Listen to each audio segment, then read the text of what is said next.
That's a killer loss, and Oklahoma State's out of the picture. So I would say Cincinnati and TCU are now the front runners to get that 8th spot. UCF, I think, is solidly in the field, but the bubble looks very different. And then Arizona's a machine. Arizona and Michigan are the 2 best teams in the country, and there's no doubt in my mind. Even with Michigan losing to Duke? Even with Michigan taking an L, even with Arizona taking a recent L at home against Texas Tech, I would still put those 2 at the top. I don't trust Duke yet. I know they got a huge win, but there's just something about the way they defend, the way they play, leaning on the freshmen, which they do every year. It's either Cooper Flagg or somebody else. And in the NCAA tournament, it either goes really well or they get upset by somebody they're not supposed to. But Arizona going on that 12-0, just that dagger run on the road in an environment where the home team had won 50 of their last 51, that is about as hostile of an environment as it gets for a Saturday, right up there with Allen Fieldhouse. That was super impressive. Well, and let's carry this over then to the discussion on the top 16, which was revealed on Saturday. I'm imagining it will change a bit as we get to next Saturday based on what happened on Saturday and what happens this week. But the Big 12 had 5 of the top 16. No surprises there, as did the Big 10. The Big 10 and the Big 12 are really good, especially with their top 5. They did have Texas Tech in that top 16. We talked about the mock committee from the media who left Tech out because of the Toppin injury.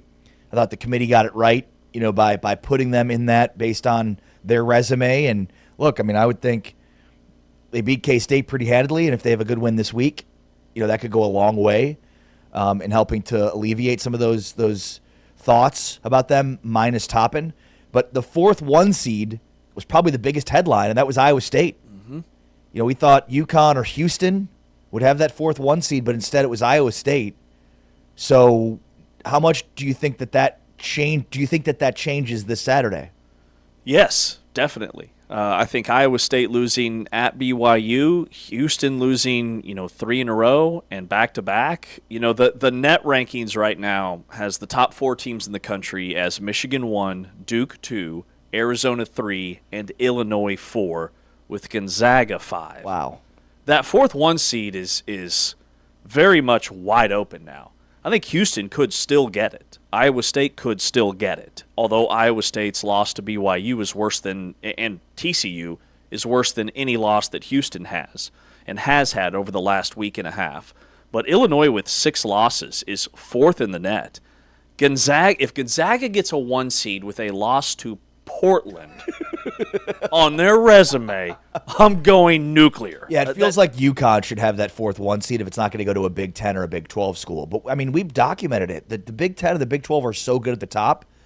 Like, it should go to an Illinois or a Houston or an Iowa State or, Kansas at this point has a potential to be a 1 seed, I would think, even with a loss to Arizona on Saturday. In UConn's only 10th in the net. Where is the selection committee going to put UConn when, sure, on paper, AP, top 25 is going to have them in the top 5. They only have 3 losses, but their strength of schedule is way down compared to recent years. The Big East, Joel Lenardi said that the new era Pac-12 would have a stronger rating than the Big East this year. The league is really down. Creighton isn't very good. Providence isn't very good. Xavier isn't very good. So UConn at 25-3, they are 10th right now in the net rankings, and in KenPom they're number 11. So are you going to give a team that has 9 or 10 teams in front of them a 1 seed and leapfrog them, that has so many more quad 1 wins, that has so many more quad 2 wins? That's what's going to be fascinating. Well, and on your point on Gonzaga, Z-Rating College Basketball Analytics says this weekend, since 2008, the worst loss any national championship team has suffered in February and March per Bart Torvik was to the 68th ranked team pre-tournament, Villanova to St. John's in 2018. There have been 3 national champions, only 3 national championship teams that lost to a team ranked worse than 50 pre-tournament on Bart Torvik. 18 Nova, 09 UNC, and 08 Kansas, with 1 loss for each of them, except for 2 losses for Nova. It's a lot of words. And again, there's so many of these like deep analytics that indicate, success, national championship stuff. I don't know how much this says, but certainly, UConn had a bad loss to Creighton at home. They're ranked 82nd in the net. Iowa State lost to 58th ranked TCU by 7. That's not a high net loss. And then Gonzaga 193rd to Portland.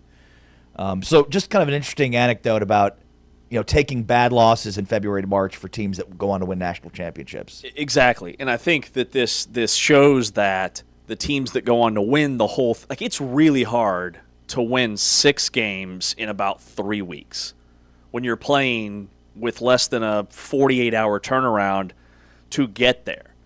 It's very tough to do that, and so the teams that are vulnerable to those losses, that are higher-seeded teams, are the teams that have had upset losses late in the season. So 68 is a key number. There are 3 teams that fit that bill of could go out before their seed line because they have bad losses down the stretch, and it's UConn, Iowa State, and Gonzaga. UConn lost to 82nd ranked Creighton. Iowa State, it's the TCU black mark on their resume, and Gonzaga losing to Portland, who is ranked 193rd. So I love all these trends and different things that these analysts look at to try and find who's going to be the eventual national champion. Usually it's just the 2 best teams all year long. Yeah. Typically. Yeah. I mean, there have been upsets, yes, and teams that have made incredible runs, but the teams that go on to win the whole thing, usually it's one of those top 2 or 3 teams all year long. That's James Westling. I'm Ari Tepkin. It's Big 12 today on Big 12 Radio. We are presented by Modelo. Again, we're breaking down the top 5 newcomers at the quarterback position. And then our own quarterback, Taylor McHargue, will join us to talk about the position coming up. On the way next, though, let's get into Houston, Kansas on Big Monday. Bill Self now 41-0 at Allen Fieldhouse on Big Monday. Houston has lost 3 straight, something that they have not done since joining the Big 12. We'll get into all that and why it happened and what this means for Houston and Kansas next. This is Big 12 Today with James Westling. I'm Ari Tepkin. We're presented by Modelo, heard on TuneIn, watched on Big 12 Studios.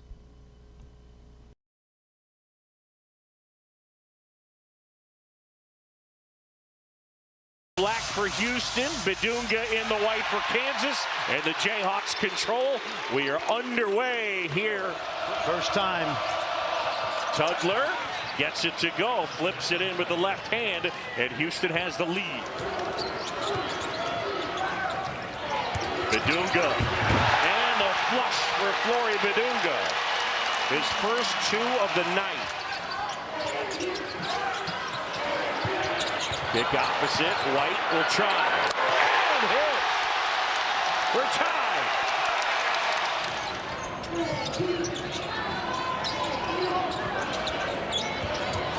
Council locked out, and Tiller throws it down.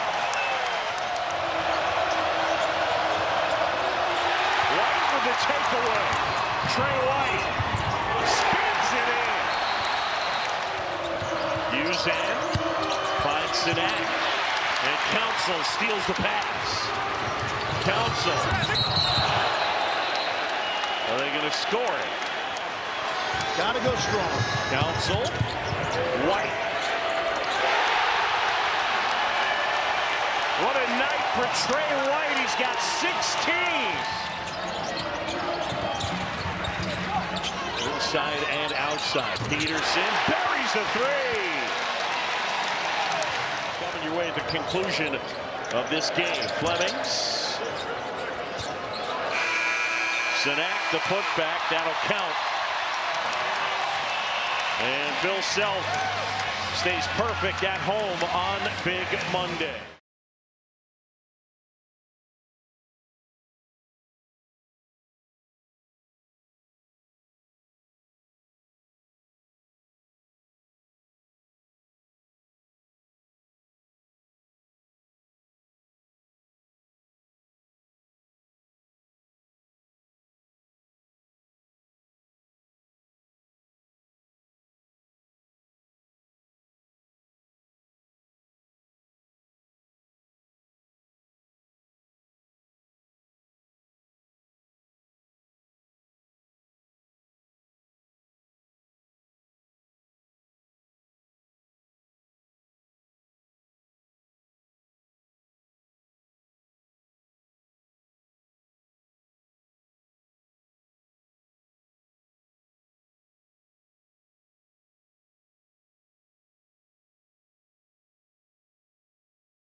Big 12 today, heard on TuneIn, watched on Big 12 Studios. We are presented by the full-time fans at Modelo. Cheers to all you full-time fans.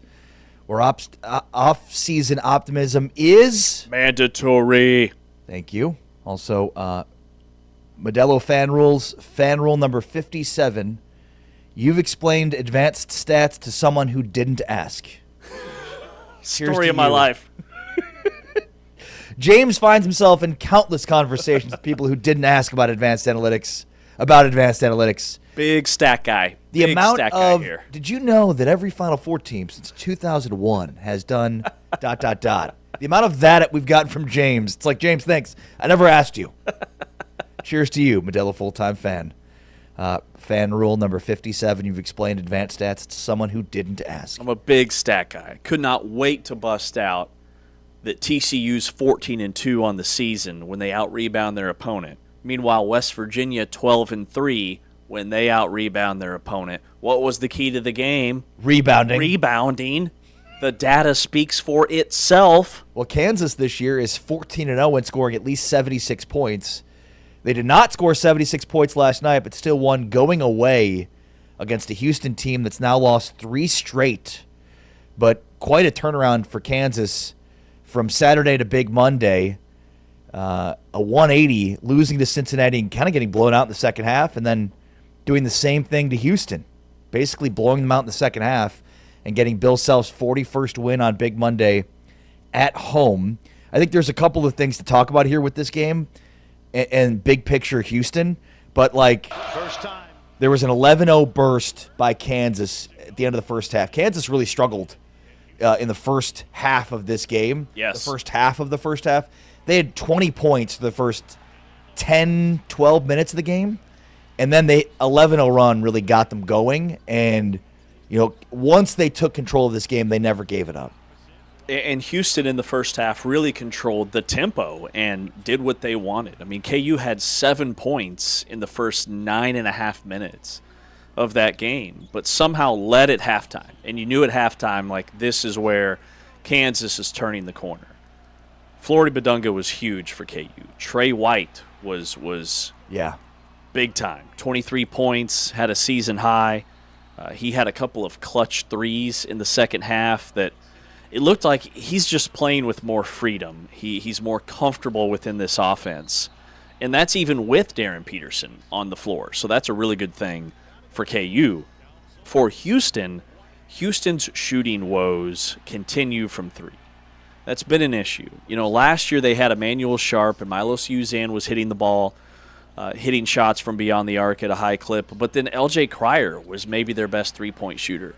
So you enter this electrifying freshman in Kingston Flemings, who's really good at the mid-range game, had a monster dunk in that contest, and is an exceptional defender, but he's not a three-point shooter.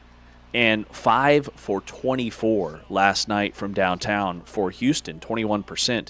Can they win games when they're that cold? Right. Last night they couldn't. Yeah, and when you look at last year's team, and unfair or not, that's going to be a common theme.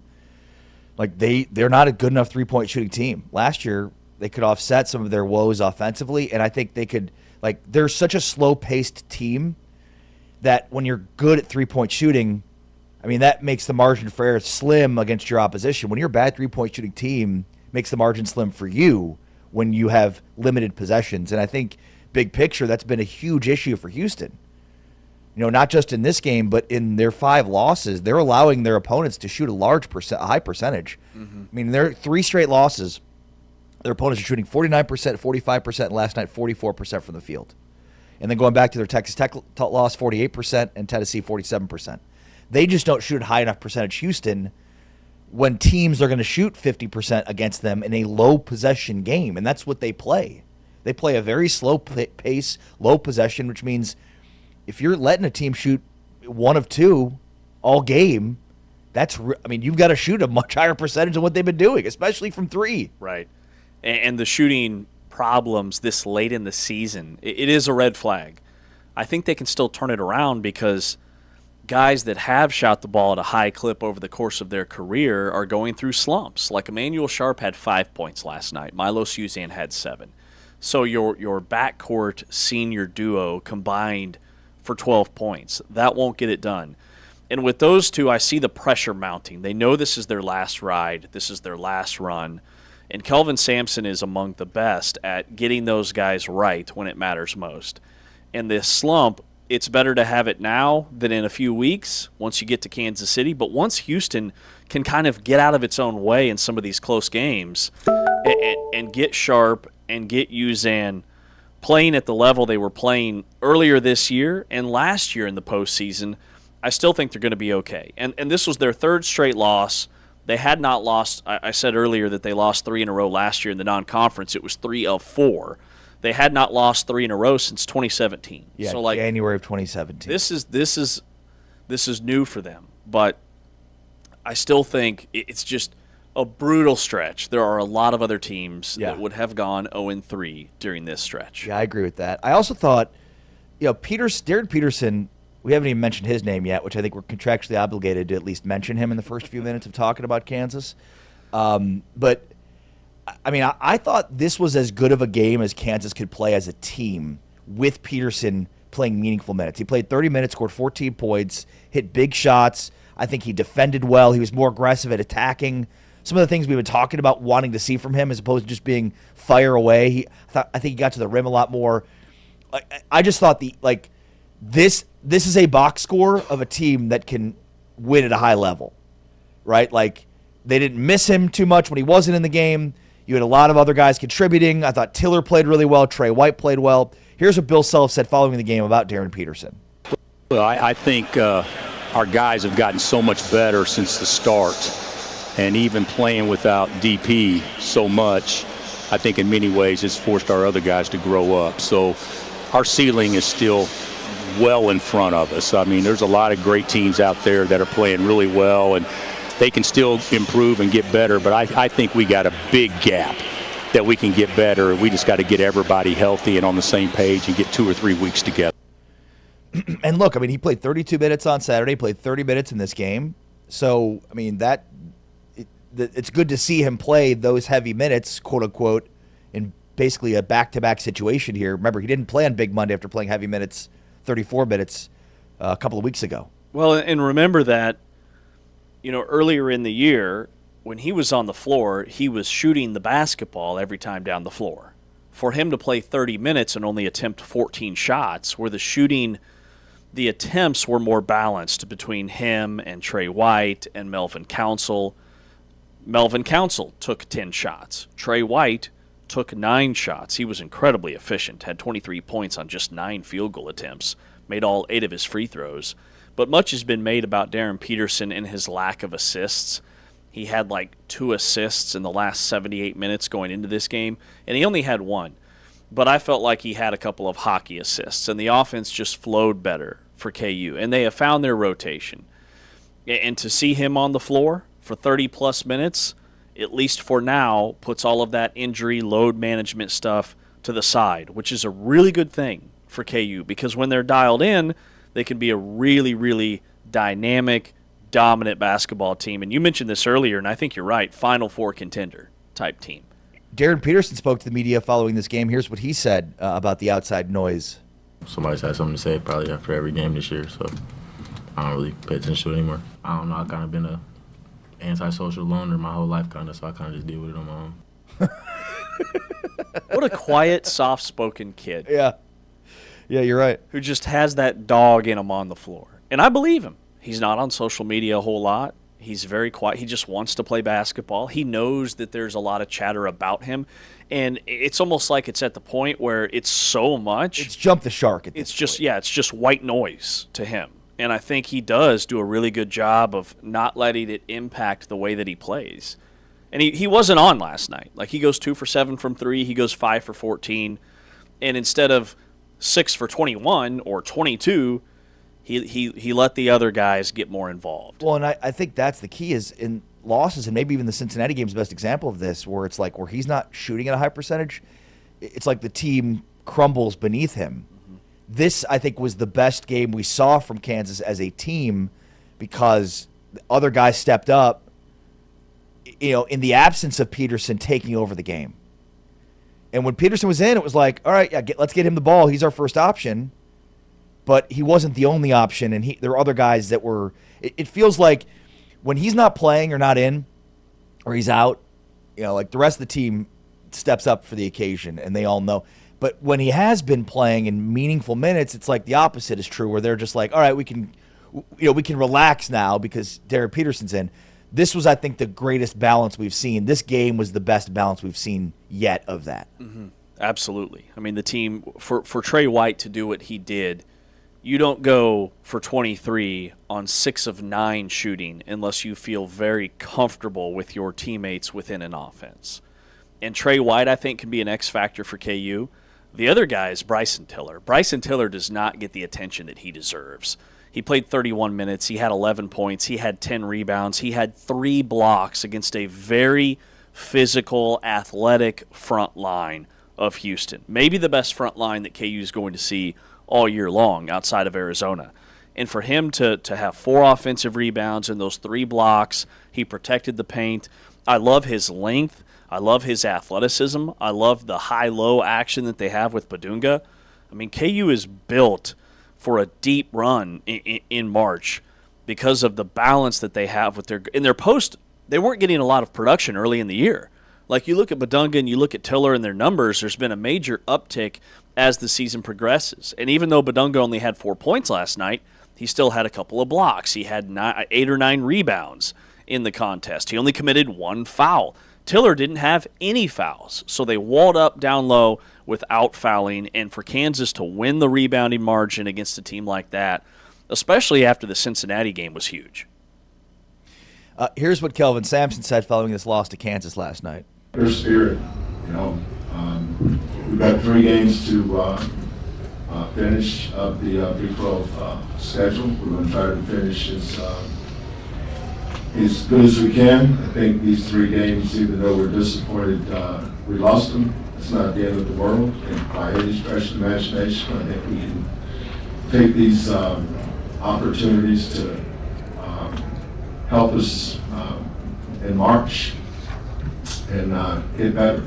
But I don't know if anybody had to play 3 straight games like this.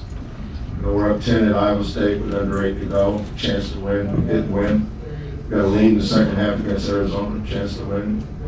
Tonight we just ran out of steam. We just had nothing down the stretch, and it takes nothing away from Bill's kids. But I kind of knew what we were coming in here for. I knew Bill's kids were going to be really, really, really excited to play against us tonight. And I wish we could have given a better performance. Disappointed we lost, and not disappointed in our effort. Love this. And look, I mean, he's right. At the end of the day, like, they just ran out of gas in a ridiculously difficult 3-game stretch here with Arizona, Iowa State, and Kansas. They lost all 3, but, I mean, it's not the worst 3-game losing streak in the world. And to your point earlier, like, this doesn't make me think any less of Houston in terms of their national championship contention. This is just, I think, like, reveals some of these flaws that have been there and reasons for why this team is not as dominant as they've been the last 2 years in the Big 12. Right. Totally agree. And when you look at, they've played Iowa State, Arizona, and Kansas in the last 7 days, in the last week. They've played 2 of those 3 teams on the road in 2 of the most hostile environments in all of college basketball. They will not have a stretch as difficult as what they just went through the rest of the year, including the NCAA tournament. Right. They're going to play somebody. Maybe the Elite 8 Final Four national championship. Exactly. And even then, you have a little bit more rest than you had for this past week because of the schedule and the way it shapes up. So this is, I think there's a lot to take away in terms of growth for this Houston team. And remember, UConn, during their incredible run just 2 or 3 years ago, they had like 4 out of 5 losses late January, early February. They had fallen out of the top 20, I think, in the top 25, which is why they were like a 4 or a 5 seed in the NCAA tournament, and then just boat raced people. I'm not saying that's what Houston is going to do because they're very different stylistically, but these losses don't concern me about the ceiling for Houston in any way. Yeah. Joe Lunardi's latest bracketology released yesterday morning had Arizona as the 4th 1 seed, Duke, UConn, Michigan, and Arizona as the 4 1 seeds. Had Houston as the 2 seed in the South, Iowa State as the 2 seed in the Midwest, Kansas as the 3 seed in the East as a top 12 seed, and then Texas Tech as a 4 seed. So Lunardi still has the top 5 of the Big 12 and the top 16, and then last 4 byes, UCF, last 4 in, TCU, and then has West Virginia as the next 4 out. So Lunardi doesn't even have Cincinnati on the board yet. They have a big one tonight against Texas Tech, and if they win that game, they're certainly going to be on the board, but tough task for them. But 8 teams, according to Lunardi, in the field now. So this is the most we've seen from Lunardi. Yeah, he has excuse me, he has 3 Big 12 teams part of his next 4 of the next 4, which means starting at number 9 is where he has Cincinnati, Baylor, and Arizona State. They need to leapfrog 8 teams to get in the field. That's a lot to ask, but it's still possible because there's still 2 or 3 weeks left of the season. I do think Cincinnati is one more marquee win away from leapfrogging about 4 or 5 teams and being right there. I know they're only 15 and 12, but their analytics are still really good. They've got a bunch of quad 1 wins, and what a job by Wes Miller. Since he had his, I wouldn't call it a post-game rant, but since he addressed some of the fans in the tunnel, we played that audio. Since then, Cincinnati's been on a tear. And I think Day Thomas and Jizzle James have taken a back seat and become more familiar with their role, where they're still scoring guards, but they're not trying to take games over. They're letting Jalen Celestine get involved. He's had a major uptick. They're leaning on Mustamba Cham, who had a career high against KU, and Baba Miller, who's a force down low. And they're playing within Wes Miller's system of being a half-court, grinded-out type team, and it's working. Yeah, if Cincinnati were to win tonight, I'd say they're going to be firmly a team in position. Is that in Lubbock or is that in Cincy? The game is in Lubbock. Okay. Tough test. Yeah. Think about going back-to-back Allen Fieldhouse and United Supermarkets Arena in back-to-back games. Could be very tough. Also, big one tonight, West Virginia, Oklahoma State, as well as West Virginia hits the road for a really important game for them against Oklahoma State. And then Arizona State, TCU. If TCU wants to stay on the right side of the bubble, they've got to win. And how about UCF going to visit BYU? I think UCF has a little bit of margin for error, but we'll preview some of these games later on in the show, as there's a huge slate of Big 12 games tonight, especially as it pertains to the bubble. All right, James Westling, Ari Tepkin, Big 12 today, Big 12 radio. Heard on TuneIn, watched on Big 12 Studios. Shreyas Laddha, our friend from the Kansas City Star, joins us next to break down what's been going on in terms of the noise around Darren Peterson in last night's game. Shreyas is next. It's Big 12 today, Big 12 radio, presented by Modelo. Heard on TuneIn, watched on Big 12 Studios.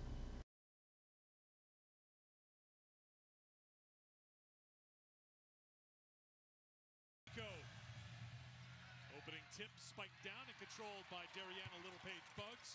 And here is Janet Van Geitenbeek to run the offense for Baylor. Talia Scott can't leave her open because that's what she can do in the third. Good bounce back after really getting blown out by Texas Tech by 31 in the previous game. Spicer, good shooter, knocks down to 3. A year of rehab. She's playing out here with a knee brace on, wrapping up her college career, trying to make it 3. And I love how that all worked out. 5 on the shot clock. Heel, very crafty. She can create with either hand, and she goes up with the left to get the 2.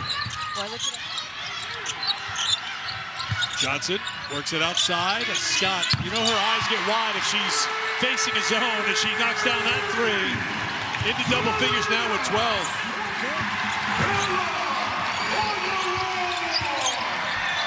Heel to beat the buzzer. Answers for K-State with her new team. Got off to a great start. She's kept it going throughout the year. Battled an injury. Spicer back in. Rattles into 3. They started the game, and this day, we talk about how tight things were. They could have finished anywhere between 6th and 12th in the standings. Now just puts it in for Baylor. Sherrod puts it up, and that will do it. The Baylor Bears win their final home game of the regular season. 80-54 the final.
Big 12 Radio, it's Big 12 Today, heard on TuneIn, watched on Big 12 Studios. Let's talk now with our friend Shreyas Laddha from the Kansas City Star about all the noise surrounding Darren Peterson and last night's Big Monday game. Let's start with Big Monday.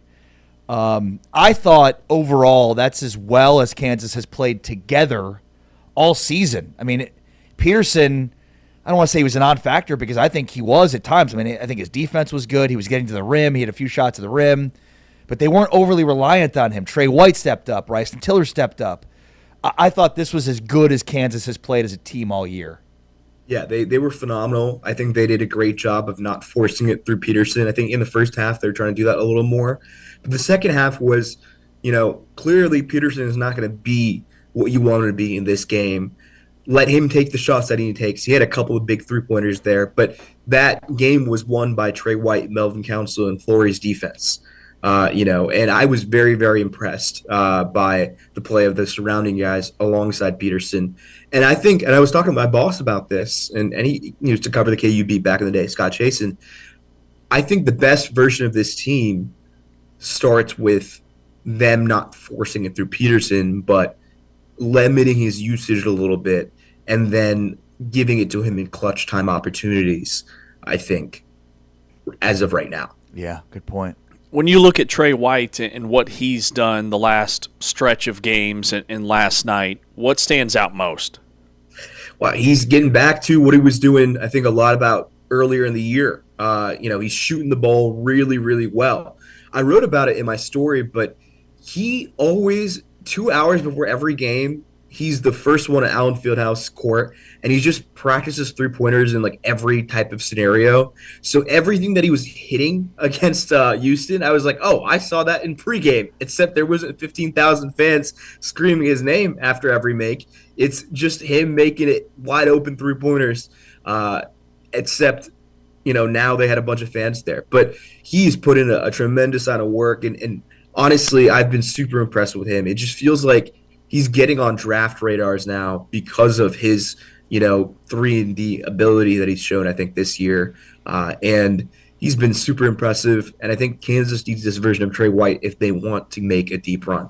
Do you think, it's so interesting to contrast Saturday and Monday because it felt like everything that went wrong on Saturday went right on Monday in terms of that team stuff we were talking about. Peterson, 2 straight games of not being what we're used to seeing from him when he plays consistent minutes.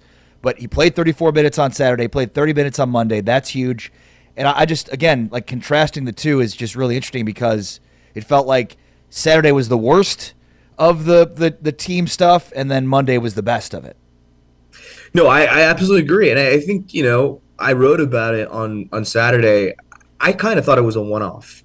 I think in my mind, all right, you've been watching a lot of college basketball over the years.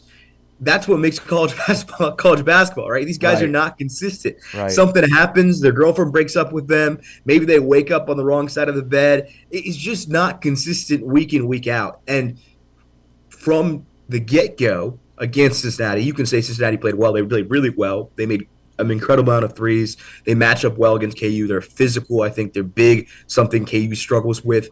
But Kansas should not have lost that game on Saturday. I had no doubt in my mind they were going to win against Houston. It just was a quintessential back against the wall. You need a win against a top 5 team. Bill Self is so good at that at home. If this was on the road, I don't know if they beat Houston, but it's at home. They get up to play a top 5 opponent, and we see so much of what we didn't see against Saturday. The defense is going to carry them in a lot of games and give them a chance to win a lot of games come March if it's as good as it's looked against Houston or Iowa State at home or Arizona at home. But if it looks like Cincinnati or at Iowa State on the road, it could be an interesting few games in March. Shreyas, we played the Darren Peterson audio earlier on the program, and he's talking about all that outside noise and somebody has something to say. And the context was it sounded like it doesn't really bother Darren Peterson. Do you believe him when he says that? Well, he said he's an antisocial loner, and he's been doing it his entire life. I'm not going to lie with you. I I have been someone who is, I feel like, all over this Darren Peterson thing. Yes. Talking to a lot of people around his camp, the KU coaching staff, NBA scouts, etc. I think I understood why, for the first time, they did not let this kid speak to media. Between that and the ESPN interview, I think I felt like I've lost a little bit of mojo, a little bit of aura points, as the young people call it, in the sense, because it did not inspire confidence to me that this guy is like this ultimate alpha compared to somebody like AJ or even Cameron Boozer. And that's something that a lot of college scouts are worrying. I had a scout text me this morning, man. I'm just an antisocial loser, man. Like, I'm like, oh my God. He's not doing himself any favors with that interview. I absolutely think he's too online. He's changing his profile pics after wins, after losses. You can tell me you don't read social media, you don't care about outside noise, but clearly it's having some sort of effect on you. And I don't think it's just his play. I think, poor kid has had a rough year with everybody piling on him, but I don't think he's helping himself in the last 24 hours. Yeah, great point. I'm an antisocial loser. Draft me number 1. Look, and Shreyas, I've been as critical of Darren Peterson as anybody, and I have since December. Early on, it feels though like the discourse around him has jumped the shark a little bit here. Whether it was the picture that had everybody in a tizzy, where you see him across the court, checking into the game to join the team that's huddled around, but a picture's worth 1,000 words, and people saw that and thought, oh, here's a guy that's completely displaced from his team. It's like, no, he's just checking into the game. Or Stephen A. Smith yelling about it, it feels like it's jumped the shark at this point. I absolutely jumped the shark, but he wasn't even checking into that game. In that moment was he was talking to the refs and his team was and he was slowly walking over. So the context is a little worse than. Got it. I thought he was checking into the game at that point. Thanks for the clarification there. No, you're good. You're good. I think a lot of people in this thing, because I know Seth Davis said it, but that's wrong. He was slowly walking over after yelling at the refs and talking to Bill about something or whatever. His body language was not good in the Cincinnati game, nor was anybody on that team. Yeah. On Saturday. But I think the national discourse was horrible. Guys like Kendrick Perkins and Stephen A. Smith have not watched a minute of college basketball. Right. Kendrick Perkins probably found out who Darius Cuff was that day when he saw he had 49 points and said, I'm drafting him number 1. But these guys get paid to give hot takes, and there's a lot of that in national media these days who don't want to do actual reporting. There are guys on national radio will go out there who haven't watched a minute of Darren Peterson play, but they think he's load managing or he's doing all that. We can get on him for his play. I think, there's certain things that just haven't translated from high school, but I think he is clearly hurt. And I consistently continue to hear it's cramping. It might be something more than that. Obviously, we'll find out if the medicals get leaked come draft time. But I think the national discourse around this kid has been a little infuriating to watch, because a lot of it's just, I haven't made any calls. I haven't asked around what's going on. Yeah, great point. But I want to have an opinion on this thing, so here's my opinion.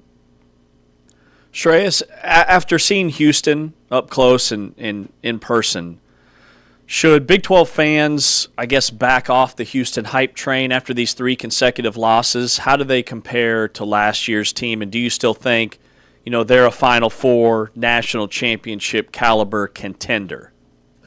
I don't think they're as good as last year's team. That's because last year's team was so good. They were older. They're more experienced. I think they had more going for them offensively than this team does. If you look at the metrics in KenPom this year, they're pretty mediocre outside of adjusted offense efficiency. Most of the percentages, 3-point percentage and 2-point percentages in the hundreds, they get a lot of points from generating turnovers and extra possessions from offensive rebounding. So when Kansas wasn't turning the ball over a lot and they're boxing out, Florida did a tremendous job of boxing out against big guys, they look a lot more mortal. I still think they're going to have a deep run this year. I think they're going to be pretty good, but I don't know if it'll be a Sweet 16 type vibe instead of a Final Four like last year. Shreyas Laddha, Kansas City Star. Shreyas, you're the best, buddy. Appreciate your time. Thanks for having me, guys. Yeah, great to visit with you. And I think his point about, the last point we just heard there from him about, there's just a lot of Johnny-come-latelys to the story that, all you have to do is pick up the phone and, ask around a few people to get some context. And, it's just I guess that's what the national media does, right, is they jump onto narratives and, see some things and then jump on to those talking points. And, even for myself, I've been very critical of Derek Peterson, but it feels like there's just a lot of crazy noise around him that's just like it's jumped the shark. I don't know what other way to put it. Yeah. I mean, his after hearing him speak to the media, remember we talked to him at Big 12 Media Days and kind of got the vibe that he's just a quiet, soft-spoken kid who just wants to play basketball.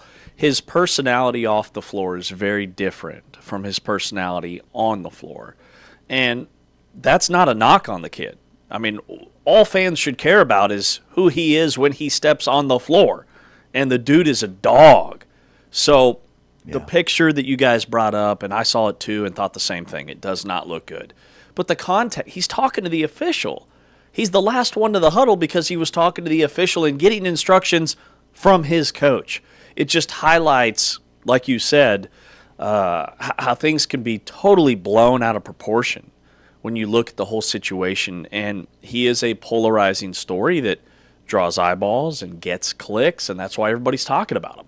That's James Wesley. I'm Ari Temkin. This is Big 12 Today on Big 12 Radio. All right, a little Valid or Void Big 12 edition, including, is Arizona now the undisputed best team of the Big 12?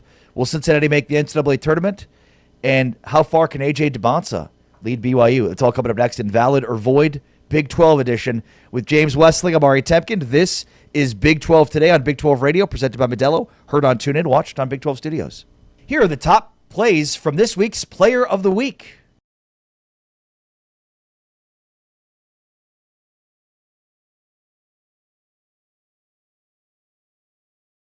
Bonsa's going to try to push. AJ in the open court all the way! He's the number one pick in this NBA draft. Open floor, 40-inch vert from defense to...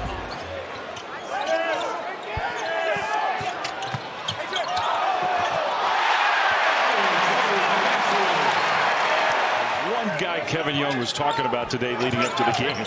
We cannot give him looks from three. DeBonsa shot fake and elevates right over top Buchanan. That's a pro move. It's an elite level footwork. He'll jab, he'll lift you with a shot fake, he'll stop, and he gets so high and his release is so high on that jump shot. DeBonsa one-on-one, crossover, elevates, knocks down the shot, and a foul! That's 6'9", getting to his spot, elevating up, getting fouled. Tough catch, couldn't catch it. Bodies flying everywhere. Davis again, way short, but DeBonsa was there. They're just not boxing out.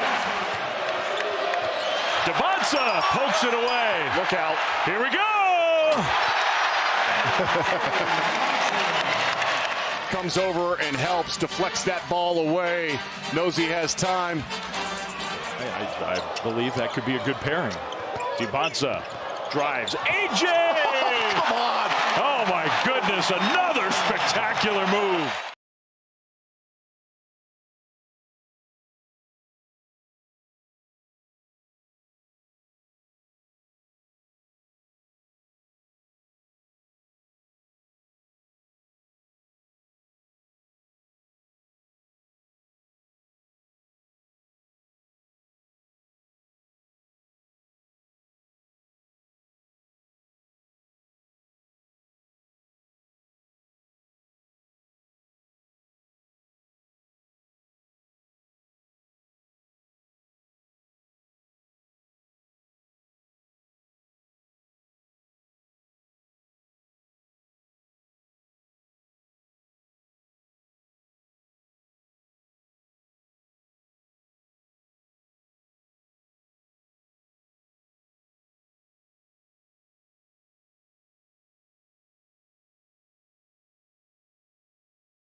Big 12 Radio, Big 12 Today, heard on TuneIn, watched on Big 12 Studios. So great to have you with us today and every day here in your home for the Big 12.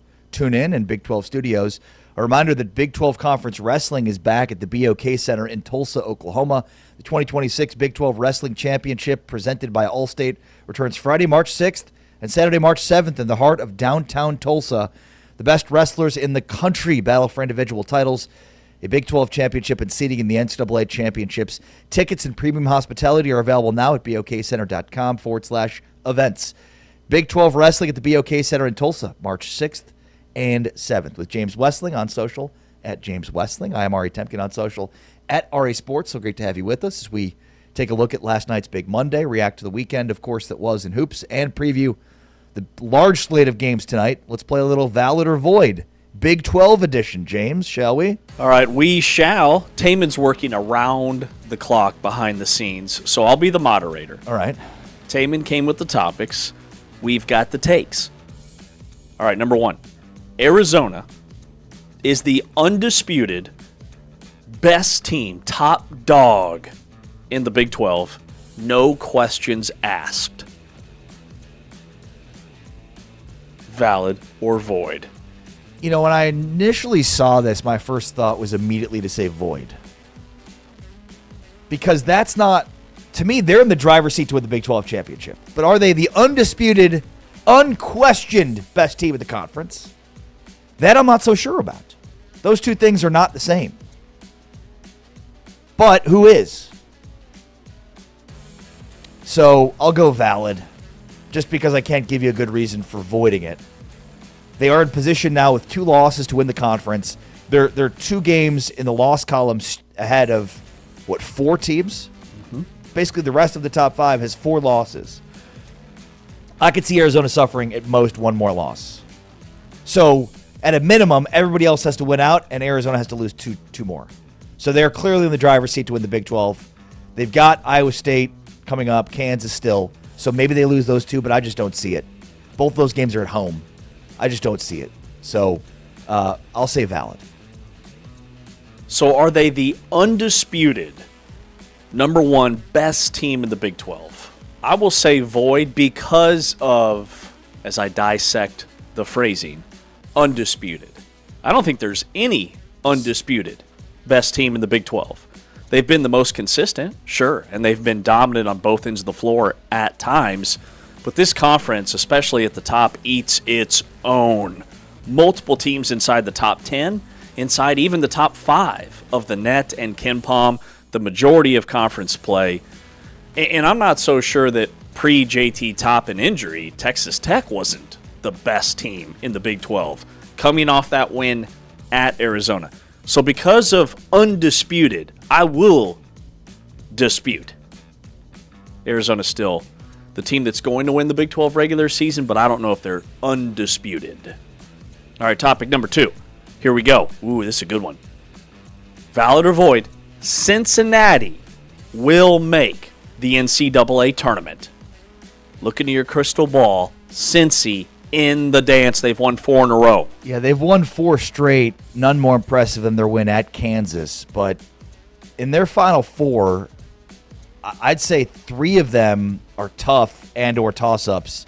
And then the 4th is against a team that was, in it for a good stretch of the season. That's Oklahoma State. They have at Texas Tech tonight, Oklahoma State at home this weekend. Then next week it's BYU and then at TCU. I think they've got to win at least 3 of those 4 in order to have a shot.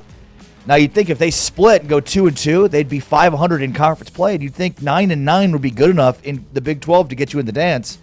But they have a quad 4 loss to Eastern Michigan this year. So I also lost to Lipscomb. No, sorry, they lost to Clemson. It's not a terrible loss. Xavier, Clemson, Georgia, Eastern Michigan, and Louisville are their out-of-conference losses. So the Eastern Michigan one's bad. In conference, Houston, West Virginia, UCF, Arizona State, Houston, West Virginia. Yeah, I think they've got to win at least 3 of their last 4. So I'm going to say void. I don't see them winning 3 of their last 4. I'm going to say void. Okay. I will validate this. Cincinnati. You're in a disagreeing mood today, sir. Boy, are we ever.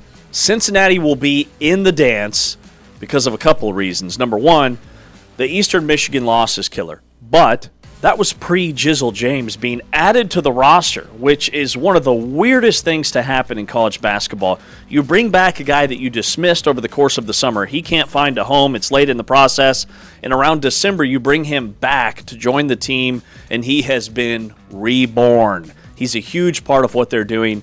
So with the addition of him, I think the selection committee will look at their overall body of work from when he joined the team. And since then, they have a resume that absolutely belongs in the NCAA tournament. Now, they're only 2-9 in Quad 1, but they have 3 Quad 1 games left. And I'm with you. They need to win 3 of their last 4. I think they'll do it. At Texas Tech, BYU at home in Cincy. The fans are back on board. The big one's going to be March 7th. They wrap up at TCU. But I love the matchup for Cincinnati. TCU is the smallest, shortest power conference team in all of college basketball.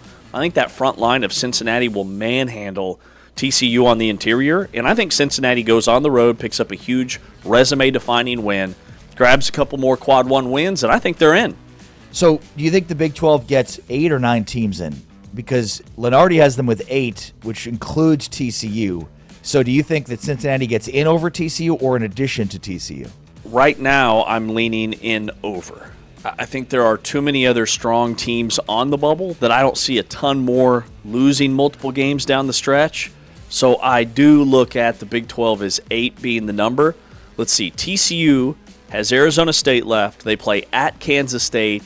They play at Texas Tech. And then they play Cincy at home. Ultimately, I think the swing game for Cincy and TCU is that final regular season matchup. TCU, by the way, 7-7 in quads 1 and 2. Including 4 Quad 1 wins. Cincinnati 2-9 in Quad 1. Cincinnati needs more Quad 1 wins, no doubt about it. The other thing the selection committee looks at is what have you done in your last 10 games? And Cincinnati's won 4 in a row, but TCU's won 4 of 5. So maybe they both do get in. I mean, there's a strong possibility the league ends up with 9. Yeah, I think so. I think it looked for a while there like 7 was going to be the number, and now I think it could be as much as 9. All right, what's next? All right, let's talk a little DeBonsa, okay? BYU picks up that massive win over the weekend. They beat Iowa State. A.J. DeBonsa and what he's doing, man, he's been phenomenal. Played the full 40 minutes, then had a little bit of shots fired post-game. Wanted to make sure everybody knew that he plays the full game. A.J. DeBonsa will lead BYU to the Sweet 16. Valid or void? Yeah, so there's a couple of pieces here. I'll say valid. Based on what we saw on Saturday against Texas Tech. Because it's been well documented, when Richie Saunders went down with a season-ending injury, BYU was 351st out of 363 teams in bench scoring. But based on one game, it looks like they might have figured some stuff out with bench scoring, and maybe it's just very possible that the opportunity wasn't there for these guys, and so they weren't contributing because most of the offense... Nay, all of the offense went through those 3, and now that there's only 2, they're needed. Kennard Davis with 17 points on Saturday. Boscovich, Keba Keita, Boop, all collectively provided 44 points and 25 rebounds. So it was their highest non-Big 3 scoring output in a game since UC Riverside back in December. And I'll say this too on that. 7 of BYU's final 8 made field goals in the second half came from that group. Keita, Boscovich, Davis, Boop. So it's not just that they scored and contributed. They scored and contributed down the stretch. Now let's go back to AJ. AJ was phenomenal on Saturday. Was 1 assist shy of a triple-double, 29, 10, and 9. And all the things we talked about with Peterson, attacking the rim, scoring from everywhere, distributing, being a high-plus defender, which we saw a little bit last night from Peterson. We saw that from DeBonsa. If I'm comparing these two guys for the first and second picks, what I've seen from DeBonsa here is first pick material.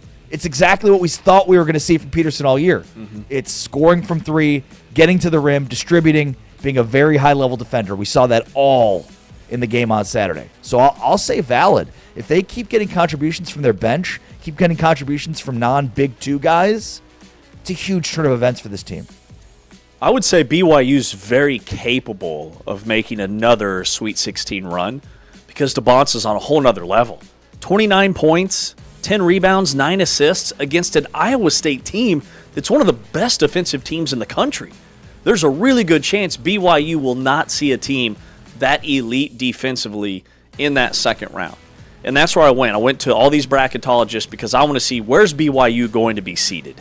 The general consensus is somewhere between a 6, 7, and 8 at worst. I think probably a 5 is their ceiling. So for me, it comes down to their matchup in the second round. HoopsHQ.com, these guys are doing like hourly brackets. They have BYU as a 6, with the 3 being Gonzaga in their region. I'd be all over BYU for that matchup. For me, it comes down to what is the matchup. But BYU's dangerous. I was impressed by their win 3 games ago at Baylor that we didn't talk about a ton, but DeBonsa, again, just went bananas. The homecoming game for Rob Wright, and BYU got out of there with a 9-point win and scored almost 100 points. Like offensively, even without Saunders, they are still super dynamic. So it's matchup-based, but I lean valid. All right, what else we got? We got the selection committee. They were correct by having Houston as a 2 seed in their latest top 16 reveal. Does Houston enter the NCAA tournament as a 2 seed?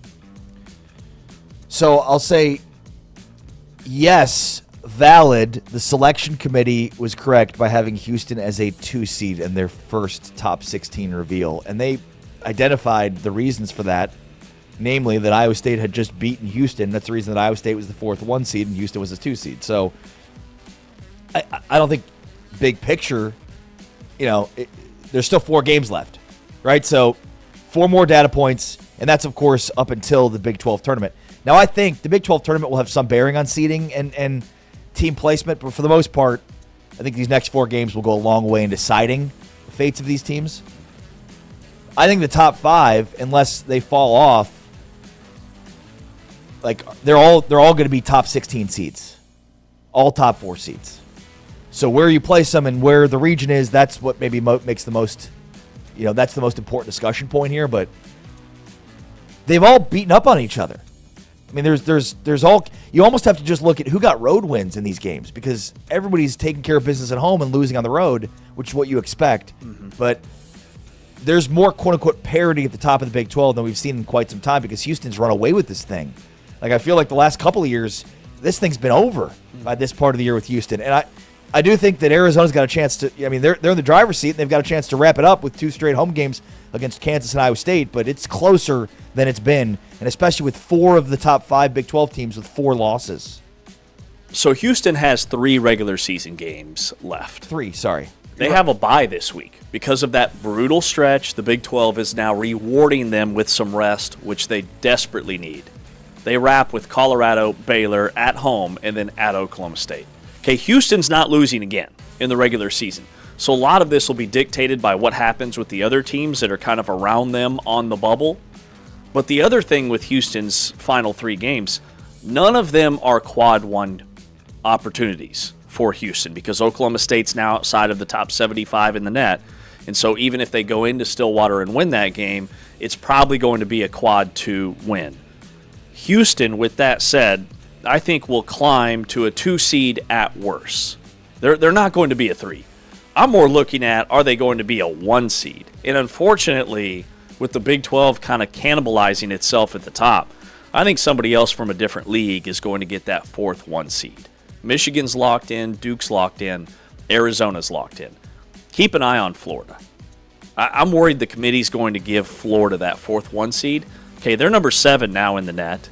They're number 5 in the KenPom. They do have 6 losses, but a lot of them in the non-conference. Florida is hot as a pistol, as they say, 21-6. And I could just see. You're right. It's a great point. Could you just see the selection committee saying, the SEC so tough last year. Oh, look at Florida.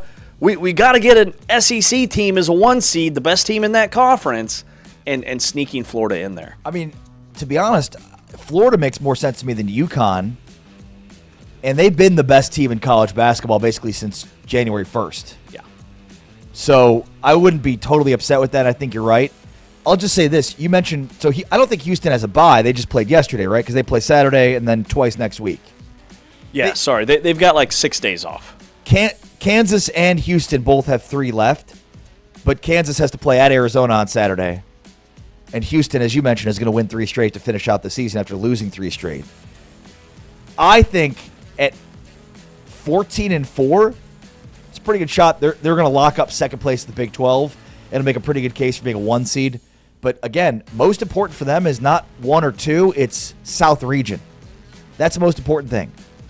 And I think they're better off 14-4, finishing second in the Big 12 and getting the 2 seed in the South region. But if they don't end up a 1 seed, I don't think that the committee is going to reward them with that Houston South region as a 2. I think they'll send them out west. Like the 1 seed gets the number 1 easiest path, right? So if Houston's a 1 seed, yes, they're getting the South. But if they're a 2 seed, they're not going to penalize a Duke or a Florida or somebody else and say, oh, you've got to play the 2 seed Houston in their own arena, essentially. It's not their own arena, but it's like 2 blocks in away. their city, right, yeah. But look real quick, the quad 1 wins, Duke, Arizona, Michigan have the most in the country. After that, Florida and Purdue. One of those 2 teams, they'll get that last 1 seed. That's James Westling. I'm Ari Tebkin. This is Big 12 Today, Big 12 Radio, presented by Modelo, heard on TuneIn, watched on Big 12 Studios. As we talk about all the time here on Big 12 Today, the football season never rests. So we have Joey McGuire not resting on this point, which he's been banging the drum for a while now. That's next. This is Big 12 Today, Big 12 Radio, presented by Modelo, heard on TuneIn, watched on Big 12 Studios. Check out the top plays from Big 12 men's basketball starting 5.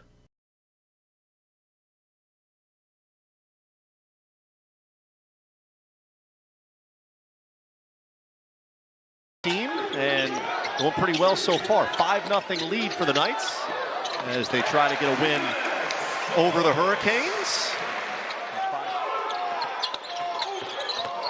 Folks gets to his spot. He has been so good late in games. Bull does a good job catching that bounce pass from Burks. Again, late clock. Folks has the answer. John Bull and Stillwell inside. So while he is a capable scorer, as he's going to go create an easy bucket for himself right here, we dunk it. Oh, kind of got us excited there. Burks with 5 on the shot clock finds Folks. He'll have to do it himself, and he does. I really thought I had all their non-conference home games, Tony. I thought he would wear down by this time of year. He only weighs 175 pounds, and he looks like this is his first game, how hard he's going. Terrence Brown continues to be in rhythm. He now has 8 in the early going of this game. Terrence Brown just hotter than a cheap pistol here in the early going, which is a little bit unusual. UCF is 3rd in the Big 12 in three-point shooting at over 37%. Bull goes it back for Folks, and on the reverse, Folks now with 8 points. And once again, Terrence Brown just scores in so many different ways. So does Folks. The turnaround is good. Holds himself so accountable. Teammates do the same. There's on the fast break, Terrence Brown comes up empty. On the other end, there goes Folks.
Hey, along with James Westling, I am Ari Temkin, Big 12 Radio on TuneIn and Big 12 Studios.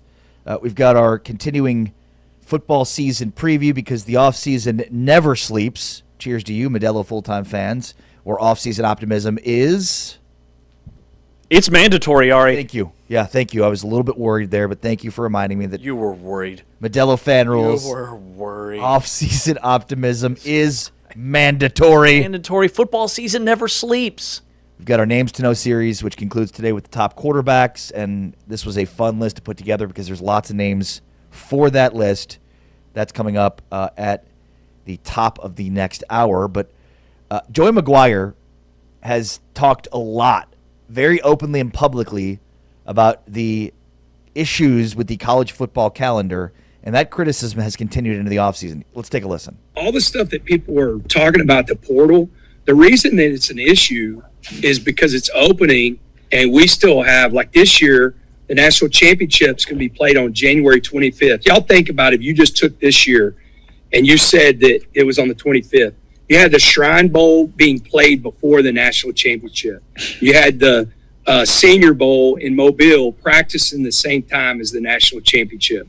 You know, you would have, you know, like next year, I'll have my team currently, hopefully, playing in the playoffs and all my new guys. So everybody's solution is, well, we need to move the portal. No, we need to fix that. Football is supposed to be played in the first semester. And every other division, like FCS, they played their national championship on January 5th. Like, it's amazing that we can't do that we haven't figured that out yet. And so what I would do is I would move 0 week. So this last year, everybody would have played August 23rd. And we would have played it out like that. The conference championship game would have been on Thanksgiving. That would have been a great Thanksgiving weekend. And then you start playing the playoffs the next week. If you have a bye, you have a true bye, just like it is in the regular season. It's a bye. And then you're playing every 6 to 7 days. And if you did it that way this year, you actually would have had the national championship on January 1st. And then the portal, or the issues that you're talking about with the portal, they don't come into effect because now the portal is opening outside of the football season. Yeah, and look, this is Joey McGuire recently on Andy and Ari, part of the On 3 podcast series with Andy Staples and Ari Wasserman. But, I mean, Joey's been banging this drum for quite some time now, and he's 100% right. It's hard to no lies found. And that's been the general reaction from the public is... And I love that Joey McGuire, number one, he's incredibly well spoken, and he lays it out in simple terms for everybody to easily understand and digest. Let's move the calendar up. The season starts 1 week earlier. College football is supposed to be played and finished by the end of the first semester. Every other college football division is doing that. Why can't we? My real question, though, is why is Joey McGuire, why is he wearing a stocking cap in this interview and a heavy coat when he appears to be indoors? Did he just shovel the drive? Like, what's going on there? Might want to get that heat checked out. Bigger point is, what is he wearing? How cold is it where he is? He's inside. Did they not have any heat? It's very confusing to me. But... when it comes to, you know, his other point with all of this is if you move up the season, number one, Texas Tech is just as active as anybody, if not more active than any other school in the country in the recruiting of the transfer portal and that process. It is a nightmare to prepare your team for the college football playoff while also trying to evaluate, set up visits, recruit portal players at the same time. It makes no sense. None. It makes zero sense. It'd be like having NFL free agency during the AFC Championship game, which doesn't make a whole lot of sense. Yeah, NFL free agency is a few weeks away from starting. Like, this is the time to have free agency. Not when you're preparing for the playoffs. Isn't that nutty to think about? But we do it in college football. The transfer portal is the equivalent. It is the same thing with a different name as NFL free agency. And we're doing it simultaneously with the postseason. You move it up one, and you move the calendar up, and you move the playoffs up. Like 17 games now in college football, which is what, moving forward, what Indiana played 16 games this year. If we expand the playoff, which it appears a couple years away from that, we'll be at 17. Like, that's an NFL regular season. The college football, it's time to lean in to following the NFL model and get this sorted out. January 20th or 25th or 27th, like the championship game's going to be in a couple of years, is way too late. Yeah, it's only going more and more the other direction. And so I think before they expand, they need to figure out the calendar. And again, like, they've got to prioritize, like, what should be in the offseason, what should be in the regular season. That, I think, is the huge disconnect here, is, like, keep your offseason and your regular season straight. You know, get rid of the early signing period. Make the February signing period the only signing period. Go back to that one being the one. Have the portal open around that time. I mean, it's similar to the NFL. The NFL has the draft combine starting this week. After that, free agency starts. So you have free agency that starts after the draft, or before the draft, but at least after players have started to become evaluated, right? So teams get a better sense of, all right, where can I fill holes through the draft based on the depth that I think there are at certain positions? Mm-hmm. Like, that's the reality of the situation. The NFL's calendar is set up like that. Free agency starts after the combine, but before the draft. So NFL teams can evaluate what positions they need and where the holes are based on combine, and then go into free agency with a plan to then take it over into the draft. Mm-hmm. You know, and it doesn't make sense to me that college football, in a lot of ways, competes directly with the NFL in the month of January. You have the NFL playoffs kicking off, and college football has an opportunity to absolutely own the month of December. Right now, there's a bit of a lull after conference championship weekend, which is like December 6th, 7th, 8th, around there. I think the championship of the Big 12 was December 6th this past year. After that, there's a bit of a layover before the college football playoffs in late December. And there's like a 3-4 week period where, sure, we're all geeked up about the holidays, but it's pretty stale when it comes to sports viewership. You've got bowl games kicking off like mid-December if you want to watch the Idaho Potato Bowl. But in terms of high-level marquee matchups, college football has this huge window sitting right in front of them to take advantage of, and they're not doing it. I think February, too. I mean, aside from the Super Bowl and then the Combine at the end of the month, if you have the portal open following the national championship game and continuing for a few weeks after that, leading into the signing period, now you've put your offseason in full context, and you basically have taken over the month of February, especially in these few weeks here after the Super Bowl and before the Combine. This is where your major free agency news, transfer portal news, can be happening. It's interesting stuff. Well, I like that. I like that as a fan. Yeah. I love that idea. My only thing with the transfer portal that late is a lot of these schools – yeah, and a lot of these schools, remember, they're still academics. Like, the transfer portal right now is set up to conclude before that second semester begins. And so if programs want to get these guys enrolled right away and be part of the spring, they've got to have them in class, which is still a thing, whether we believe it or not, by January 19th, January 20th, the 21st, when that second semester begins. Yeah, it's a great point. I think without school, it's an easier fix. Very much so. With school, it's much more difficult, to your point. On this front, the Athletic graded the Big 12 transfer portal classes. No surprises here? Any surprises for you? Well, I just pulled this up because we just found this little gem. Manny Navarro from the Athletic. 5 Big 12 schools made the Athletics ranking of the top 25 portal classes. Texas Tech is in the top 5, but he's got Arizona as well as Arizona State and Iowa State on the top of his list. Well, and he's got several Big 12 schools where he's very harsh. And I think too harsh when you look at some of these letter grades for each program. He gives Baylor a D+. They signed DJ Lagway. Okay, for what Baylor went through last year, that is an A+ quarterback addition. I don't care what his numbers looked like at Florida. You nab him in the portal after a lot of other SEC schools would have welcomed him with open arms. I think that's huge. They give Cincinnati a D+. They give Iowa State a D. They give Kansas a C+.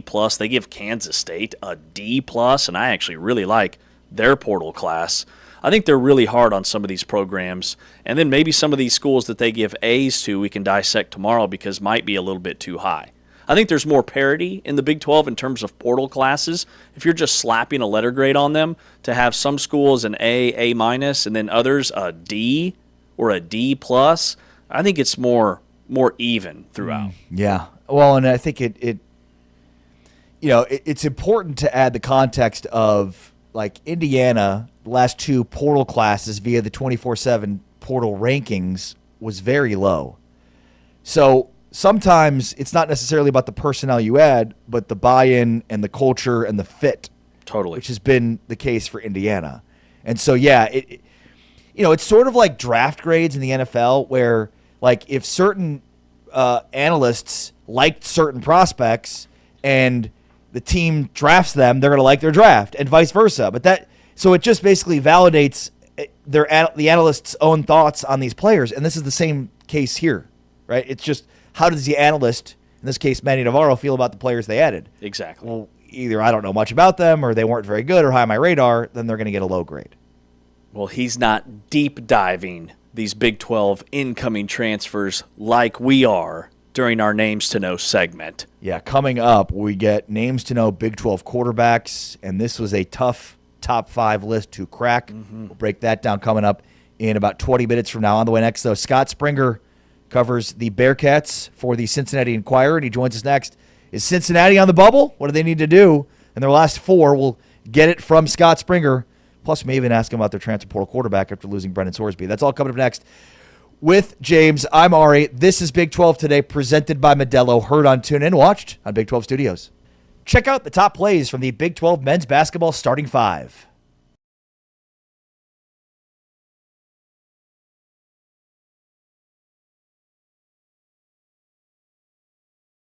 Work it inside to Bob Miller under 3 minutes to go in the half. And count the bucket. Great effort on the offensive glass by Mustafa Cham. Bigs of Cham and Miller, and you see Miller just shooting over the top, and then Cham is right there on the interior. As a turning point here in the second half. Henry turns the corner. Rejected up top by Cham. Good job by Tillery to get over the passing lane. Well, first, which gives you an opportunity not only for a better shot, but also a rebound. Bob Miller not there, but Mustafa Cham is. The Robin to Miller's Batman. Cham with the slam. Carving out space, taking his time on the inside, getting up on the offensive glass. Quick push up the floor. Tillery under 2 minutes to go here in the first half. Spotting up, Cham sticks the 3. How about this kid? Shoots that baby with confidence. So it's Miller versus Tiller. And Miller is blocked on the inside. They stick with it. Counted and a foul. Cham. Threats. Physically imposing. Really makes him work. Causes the miss. Then Bidunga picks up the personal. 2-point game. Celestine to Cham. Oh, he's feeling it. How about this kid? Banging left and right. I think Roy Williams has already texted him. Guaranteed. Then why not? Wes Miller played at North Carolina. Inside, Cham rocks the rim.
12 Radio, Big 12 Today, heard on TuneIn, watched on Big 12 Studios.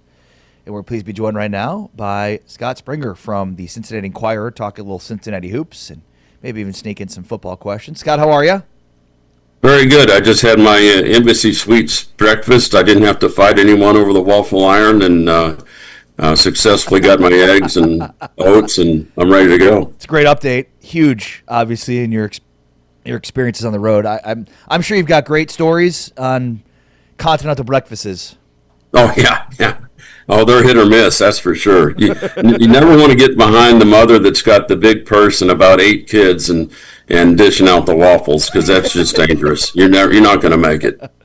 So Cincinnati comes up with a huge win on Saturday. Arguably the best win of the Wes Miller era at Allen Fieldhouse in dominant fashion, where they really just outplayed Kansas down the second half. Has Cincinnati figured out some things here? I think so. I mean, you go back to their last loss was against West Virginia, and that was a game they were minus. It was either Chom or Miller was out now. It escapes me, but they were shorthanded, and they were still winning. They had a double-digit halftime lead. They had a 14-point lead second half. And then they basically blew the game, and the fans went nuts, and there was video of a fan confronting Wes Miller. He was apologetic on the post-game radio show, same in the post-game press conference. Since that game, they've been on a streak here, and one of the things I noticed against Kansas, and maybe it's because of injuries or situations, he played 8 guys. It worked. Some of the guys played well over 30 minutes, which is something that they really haven't done all year long. Now, afterward, he said, I don't know that that's something that we're going to do on a regular basis, but I'm thinking, well, why wouldn't you? Because it surely worked. Why not play the 8 guys that are going to help you win rather than the 10 or 12 that maybe you feel obligated to? And I don't know if that goes back to NIL and guaranteed minutes and things like that, but guaranteed minutes aren't going to mean anything if you're not working. If you're in the hunt for the NCAA tournament and trying to save your job, play the 8 that are going to get you there. Scott, I'm fascinated by the addition of Jizzle James mid-season after he was kind of kicked off the team and then reinstated. And then also Kerr Kriisa hasn't played since February 5th, and I thought he'd be a high-level portal guy coming into the season because we were familiar with his play when he was at West Virginia, what feels like decades ago. So how do you think the NCAA Tournament Selection Committee should evaluate Cincinnati and their resume when Jizzle James has been a huge bright spot and he's only played in 17 games? Well, yeah, he comes in mid-December, and things kind of change around.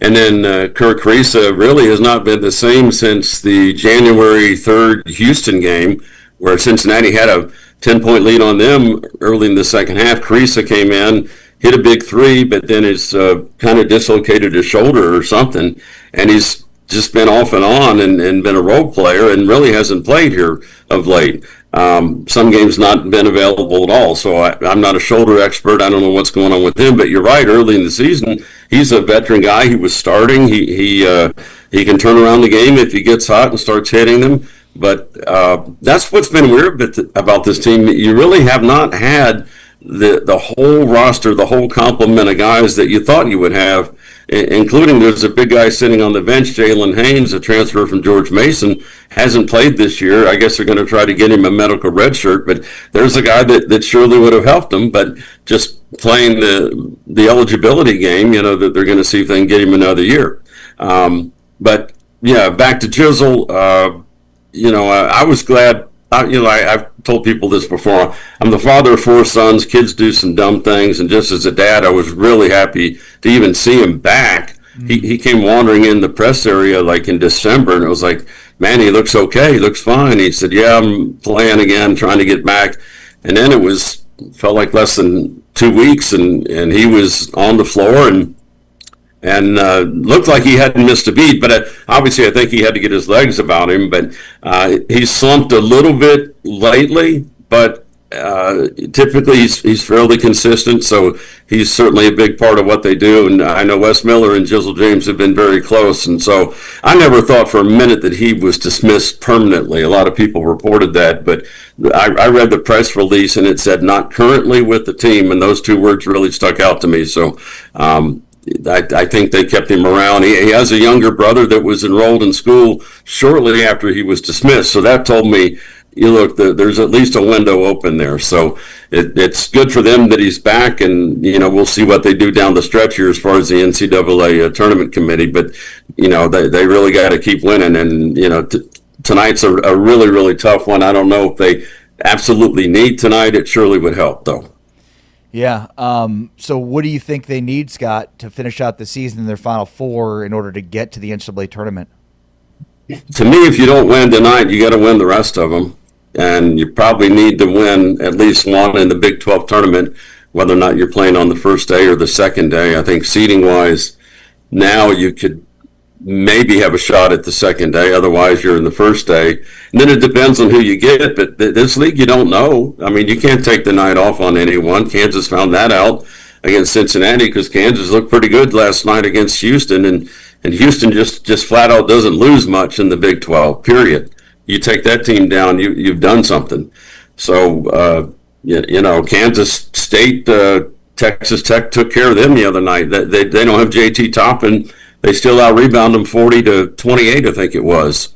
So Texas Tech's still good, and there's so many teams that are good. But most of the teams, on the road you struggle. I think if you look at the standings outside of Arizona and Houston, most of the teams maybe 500, a little bit below 500. Cincinnati's only won 2. I think I saw this morning Kansas 5-4 on the road. Just it's no picnic, which makes that tournament at the T-Mobile Center outstanding. It's a lot of fun. If you're just there for basketball and don't have a dog in the hunt and just want to watch good hoops, it's a good place to be. Yeah, how much do you think what happens in Kansas City at the Big 12 tournament will dictate Cincinnati's future, whether they're in or they or out? And I guess how many wins do you think do they need to have in their last 4 to where KC doesn't matter as much? Well, they're at 7 now, which is exactly what they've had the previous 2 years. Wow. With better records.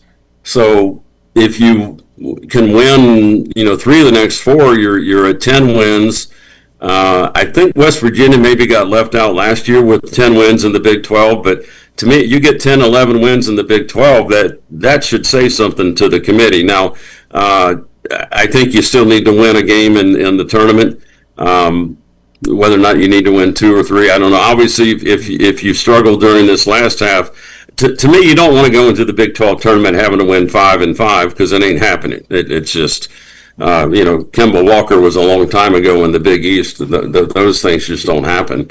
It can happen, but just the way the league is, you don't want to be in that situation. So I think Cincinnati's best bet is, winning at least 3 of the next 4, a game or 2 in the Big 12. And to me, they should be in. I don't sit in there, though. It's always a mystery come Sunday on what they're going to do. Yeah, well said. It's so interesting, this team. You had fans showing up with bags in their head. You had Wes Miller, basically saying to fans after a game very passionately that, that it's not right. He's going to get it fixed. I mean, what's changed? Well, he said that they've been resilient. Now, I'll tell you, in past years, we've been able to go to a fair amount of practices. We haven't this year. So I'm not an insider that's able to go there to the practices and say what's exactly changed. But the players have always seemed to be Wes Miller guys. Wes has always kind of been a player's guy. That's why he's gotten some very good players. They seem loyal to him. I mean, we'll see once the portal opens what loyalty means, but they seem loyal to him. And he honestly, I thought the guys they picked up this year, on the whole, I thought it was a better team top to bottom than what they had last year. And last year's team was preseason number 20. This team has not been ranked whatsoever, but I thought they had the potential to be there, with the 2 bigs. And, and if those 2 bigs play the way they did against Kansas, you're going to win a lot of games. You get 28 from Mustafa Chum, and Bob Miller averages a double-double. If you get that opens so much up. Like tonight, they're bigger than Texas Tech. If they can get that type of production again, they're in good shape. But Texas Tech bangs in a lot of threes. They're home, and so, no picnic on the road. Plus, it's going to be dusty today. They said there's a big dust storm, and I'm not familiar with these Texas dust storms. It's going to be 80 degrees. I want to go outside, and then they're telling me don't go outside. Yeah, let me tell you, you are in for a treat if there's a dust storm moving into Lubbock. Yeah. Scott, how do the fans feel about Wes at this point? I mean, you were talking about this a little bit earlier, but, I mean, has he saved his job for next season? Potentially. I mean, I'm not in the inner circle that decides who goes where, but obviously if you're looking at someone's resume and you're in the fifth year and you haven't made the tournament yet, then eyebrows are going to be raised. And, fans, he's been booed. They quit announcing his name when they did introductions the last handful of games, but fans are fickle. They're with you win or win sometimes, and the way they played here recently, I'm interested to find out. They play again Saturday against Oklahoma State, so say if you win tonight against Texas Tech, I would expect them to be right back on the bandwagon all over you, and maybe they announce his name again. But yeah, if you're looking big picture, the record hasn't been where it should be. The games haven't been finished, although they have been finished lately. And, fans want to go back to the tournament. It's been a long time since March of 2019. I was there. It was Mick Cronin's last season, and they went and played Iowa in Columbus and got knocked out in the first round. And people used to hate about, man, we're always losing in the first round, or we're second round, and we're out. And it's like, well, that's better than not being in it at all and sitting home and, going, boy, I wish we were there. So, I think fans really want to get back to the tournament. I know some big donors that, they said the marches haven't been as fun as they used to be. So, and historically, Cronin went to 9 straight, and Bob Huggins obviously went just about every year other than his first 2. And so Cincinnati's not used to not being in the tournament. I will tell everybody, though, this league is the best basketball league in the country, in my opinion, and it's not like you're playing in the American anymore. So the stakes have been raised. Yeah, well said. One quick football question for me before we let you go, and that's, we're about to we're about to list out the top 5 newcomers, the quarterback position in the Big 12. What do we need to know about J.C. French? From Georgia Southern, not as big as Brendan Sorsby. Seems to be highly personable, can run the ball, not necessarily the exact dual threat that Sorsby was, but he did have some success running the ball. Has won his last couple bowl games, I believe, so that's a plus, because to me it's such a downer. You get to a bowl game and then half your roster says, I don't want to play, and so this guy's played and won. So looks like a gamer. The passing percentage-wise not as accurate as Brendan, but I think he might have better receivers coming in this year to work with. So we'll see. Speaking of Brendan, I'm wondering if I'll see him tonight at the ball game. He's here in Lubbock, so I know he's a big fan. So I'll congratulate him and maybe get some restaurant tips from him, because I'm sure he's popular at every one of them. Well said. Scott Springer covers UC Bearcats for the Cincinnati Enquirer.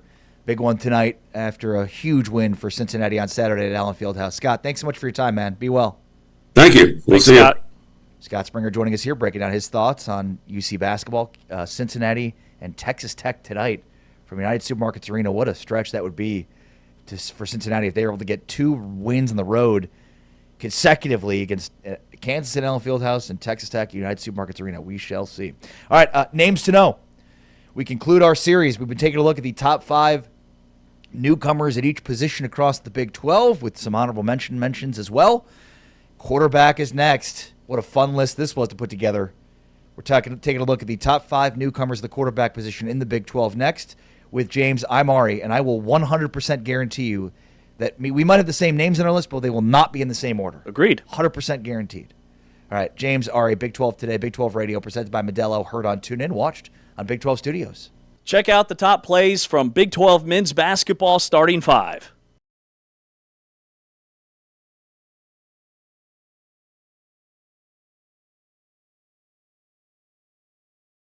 Off on a slip. Pretty good look for Del Orso. They will look at it to make sure that it beat the clock. He was All-American in football, basketball, and baseball in high school out of Oregon. DeBonsa kept alive by Ahmed, but here comes Del Orso.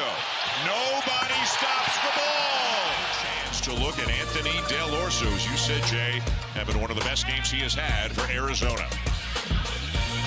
Coast, not a surprise. The Wildcats have out-rebounded every single opponent this year. Del Orso, it's his night, isn't it? He's got 20. Orso with 20, Karchenkov with 16. Just getting into the vision. 40 seconds to go. A huge possession here and a turnover. Bradley, Del Orso. To admire the fight in BYU, but Krivas knocks that ball away. And Del Orso gets the easy bucket. That is back in Tucson dealing with the flu is Dwayne Arister. Del Orso a steal, 2-on-2. Del Orso, Euro step, and one. Anthony Del Orso to the line. Right at him. He's looking 2-on-1 right here, John. Watch. But he realizes he can get to the rim by himself. Really. Shot clock under 10. Bradley. Del Orso. Step back. Buries it. Oh, he's feeling it.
Radio. It's Big 12 Today, heard on TuneIn, watched on Big 12 Studios. We are presented by Modelo, and in our continuing coverage of college football in the offseason, because the offseason never sleeps. And full-time fan, the Modelo full-time fan, they know no offseason.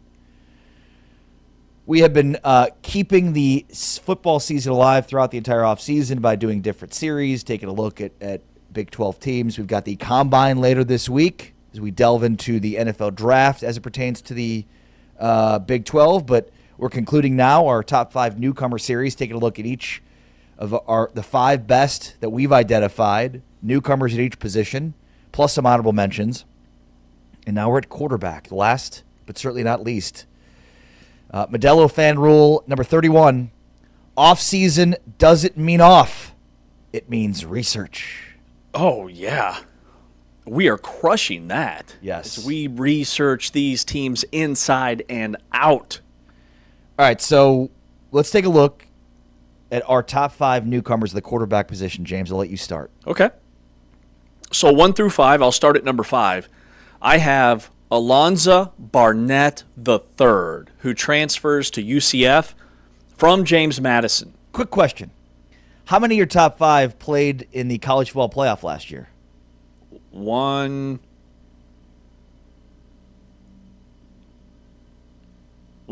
Okay, go ahead. Sorry.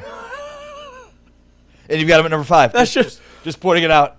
That should have been an easy answer. Yeah, I know. I don't know what you were looking. I thought way too hard about. It's like just really one. Was looking for some staggering numbers and data to drop in real time, but it was indeed just 1. I was trying to figure out if Brendan Sorsby played in the playoff last year that I didn't know about. No, neither did DJ Lagway. No, yeah. All right, I've got Barnett. You're saying I've got him too low? Yeah. Okay, I've got him at number 5. He's only about 5'11", which is why UCF was able to nab him in the portal, because nobody else even gave this kid a look.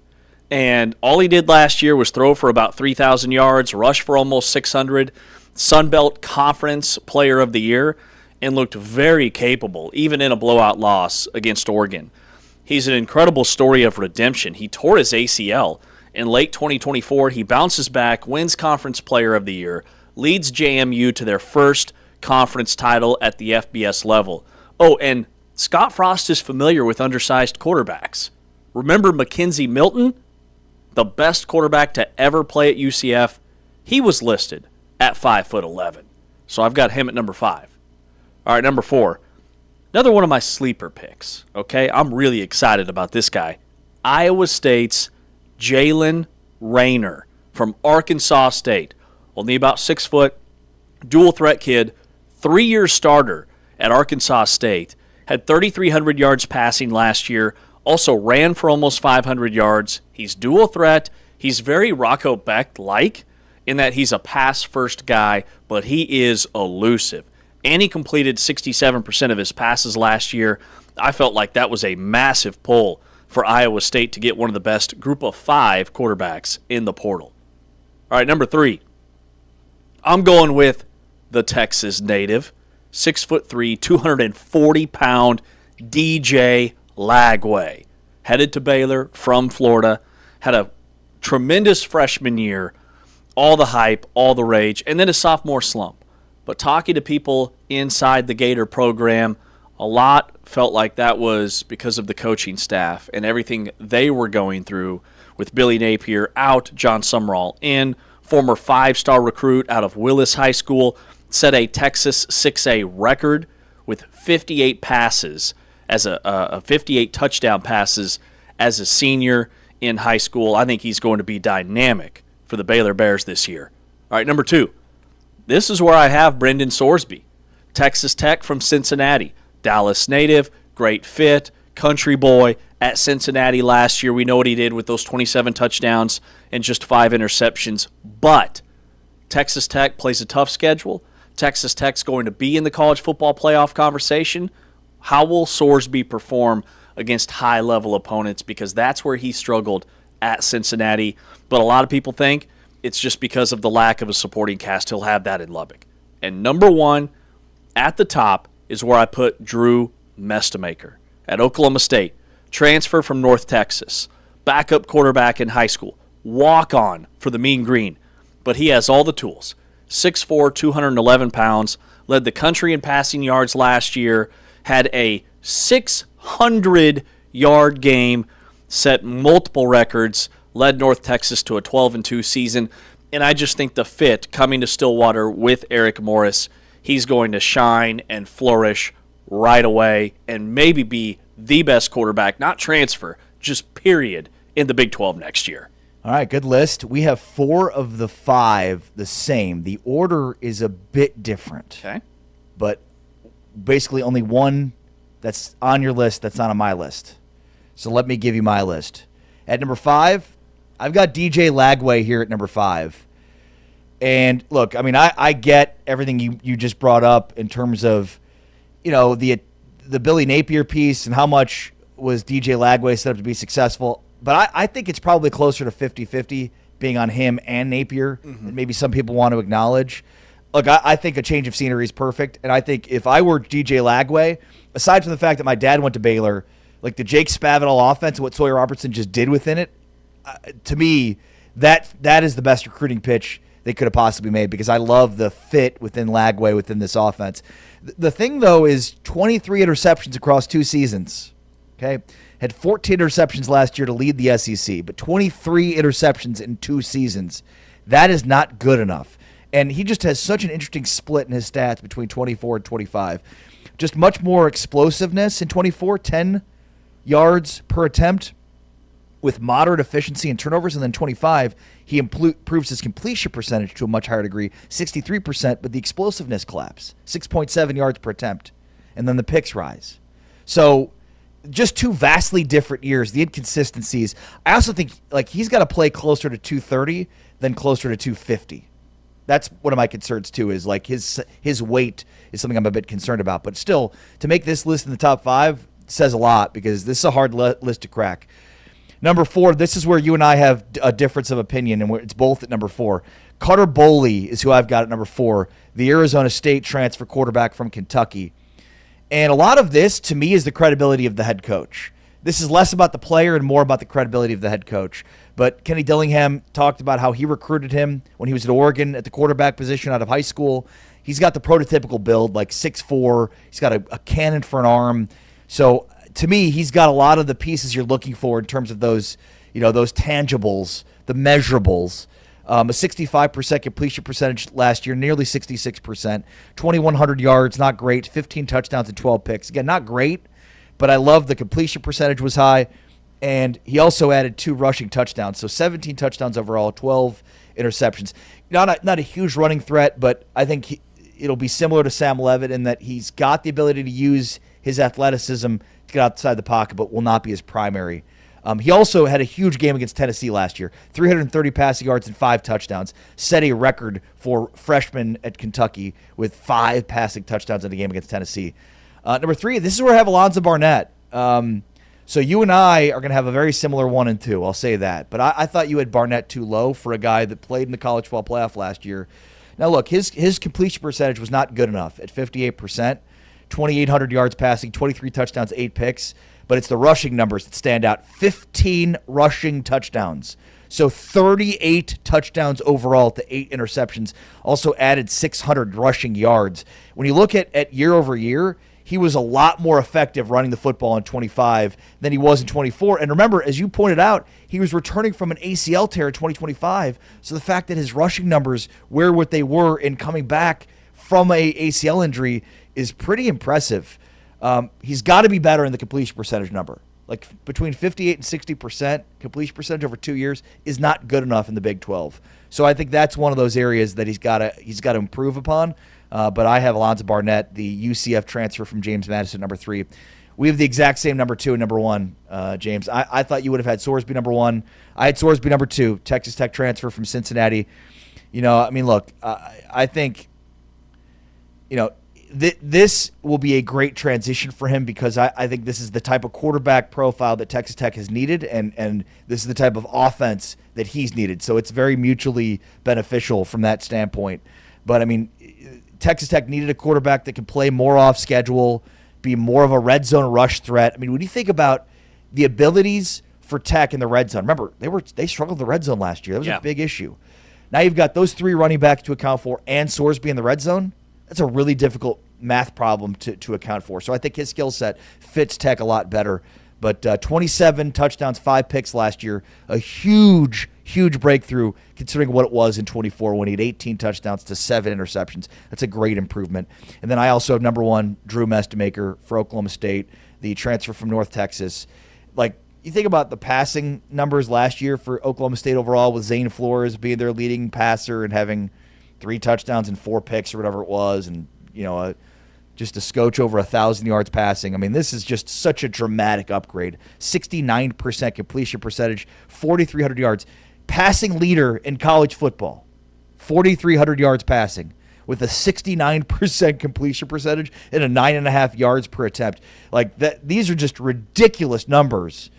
And he has his same offensive play caller, head coach in position. So that's the reason why I have Drew Mestemaker number 1.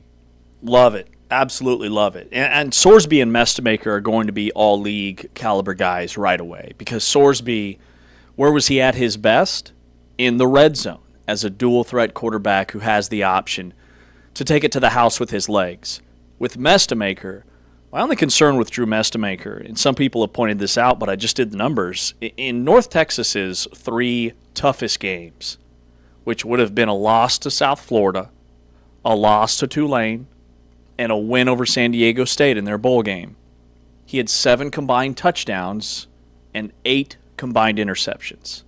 He's a bit of a gunslinger at times. But I think his improvement that he made from his freshman year to his second year in that system, he's only going to be that much better in the same system, albeit at a different school. Yeah. A few other guys to mention. We just talked with Scott Springer about J.C. French, who's the Cincinnati transfer from Georgia Southern, a 2-year starter, so very experienced as they turn over at the quarterback position. Also, Luke Carney, kind of under the radar for Houston because, Houston seemed to be set at quarterback. They bring in Keyshawn Henderson, who's the 5-star. Plus, you already have a returning starter, but I like Luke Carney a lot, the Syracuse transfer, who's got a lot of upside, and a guy I just think they're going to have a really interesting quarterback room this year at Houston. And then, look, Keyshawn Henderson, got to mention him. Didn't make our list, but certainly a guy to know, a 5-star, top-rated quarterback coming out of high school. And not only that, but now his high school coach, the great Michael Bishop, joins Houston staff as he joins Ryder Lyons. Is not going to be available this year for BYU, but I think that's okay with Bear Bachmeier firmly entrenched as the starter. But he's a 5-star, elite national quarterback. Arizona State added a kid, Jake Fetty, a 4-star from Del Valley High School in the Texas area, blue chip quarterback. I don't know that he's going to be competing with Boley right away, but a guy to keep an eye on. And then Oscar Rios from Downey, California is a 4-star for Arizona. And then another 4-star for UCF. They had a quarterback from Platte County, Missouri, Rocco Marriott. Interesting. It's almost like a combination of Iowa State and BYU. And he's from the Kansas City area. That's a small town just outside of Kansas City. And he's going to UCF. What a find for them, and an oversight by KU, K-State, and Missouri. The only guy you didn't mention that just missed my list and probably would have been number 6 or 7 is Jaden Craig, the TCU quarterback, the transfer from Harvard. Harvard had not been good at football. I know Harvard is Harvard, and they're usually really strong in the Ivy League in every sport, but football wasn't it for them. He led them to their first ever FCS playoff victory. He's 6'3", 230 pounds. NFL scouts love this kid. He maybe would have been drafted this upcoming draft if he had declared. He had 25 touchdowns and 7 picks last year for Harvard. And remember, TCU new offensive coordinator Gordon Samus, the same formula with Joe Fagnano, who was an FCS All-American type guy at Maine, transferred to UConn, in this past year had like 28 touchdowns and 0 interceptions until the final regular season Saturday in college football. I'm really high on Craig. He's not going to have the flashy numbers that some of these other guys are going to have, like Sorsby or Mestemaker or even Barnett, but I think he's the right guy for that new, completely rebuilt TCU offense. Yeah, and a few other guys. Chase Jenkins is a guy we've talked a little bit about, the Rice transfer for Kansas, who I think fits the Andy Kotelnicki offense based on the offense he was running at Rice. Yep. Very under-the-radar addition. He could be their starter this year. He could very well be their starter. And then how about Michael Hawkins, the Oklahoma quarterback who transfers to West Virginia. West Virginia is the type of team where, like UCF, you want to see them take a huge improvement at the quarterback position. It feels like Hawkins is the guy that will lead Rich Rod's offense, and I think there's a lot of optimism for me. For me, he was just outside that top 5 list. Great drop with Hawkins. Totally missed him. I would have had him probably just outside my top 5 as well, because he will be the starter at West Virginia. No disrespect to Scotty Fox, who was fantastic last year as a freshman, but Michael Hawkins gives them athleticism at that position that they haven't had since Pat White. Like, the dude is incredibly dynamic. And West Virginia and UCF are 2 teams I have on my radar as being this year's Arizona and Houston. Year 2 for those coaches, nice portal haul, not a ton of turnover, almost a addition by subtraction type situation. I think both of those programs are making bowl games. Yeah, and Hawkins is a guy, I think, that fits this offense way better than the offense he was in at Oklahoma. Yes. And remember, he's a former 4-star recruit, Elite 11 guy, top 100 overall.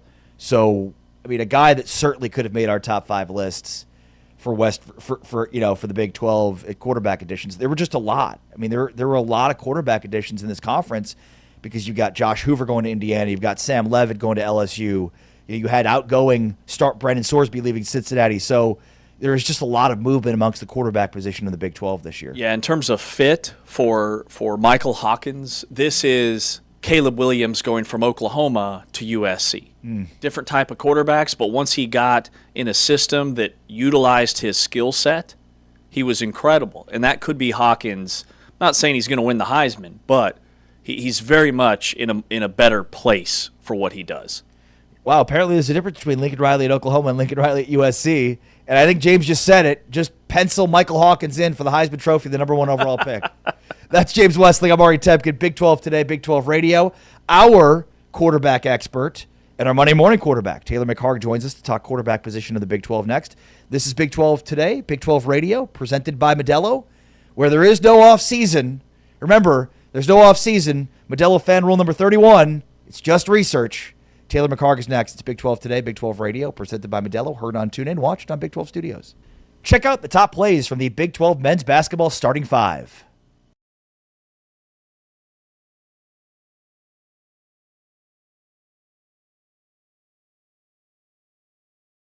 Are lower than probably what he could be doing. Ron Sheik with a bounce inside. Dak has a chance at a three-point play and the opportunity to tie the game. He's facilitating everything, and you see the Cada went to double. 5-point BYU lead. They're on a 10-2 run currently. Trying to win on Jimmer Fredette, jersey retirement night. Lob up top to Dak, and he flushes it. Kevin Young to go double out of that timeout, but you got to cut off. It's like an outside linebacker. You got to. Type of matchup comes about. One of those teams is going to have an impact on that offensive glass, and that ultimately could determine the outcome. Great pass. Hargress finding Dak for the easy flush. Coming in here 16-10. Remember, they got off to that hot start at 12-1, but 4-9 in conference play, and they turn it over right there. Ronchik there with a great rotation early. And how about Dak? And really seeking out great shots. Drive by, but Dak erases it. They have been able to, he pointed to the results. He told me that the Big 12 has the best record against all other power conferences and the best overall non-conference winning percentage. Alley-oop to Benga Dak. And it happens so quick. Once you get that big to commit, there's no weak side help rotate. And they're cheering really loudly because they get free Shake Shack with 2 straight missed free throws. Dak on the other end. They're just a different team when he's in the game. He brings it on both sides. He's just always moving, always ready to make a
Big 12 Radio. This is Big 12 Today, presented by Modelo.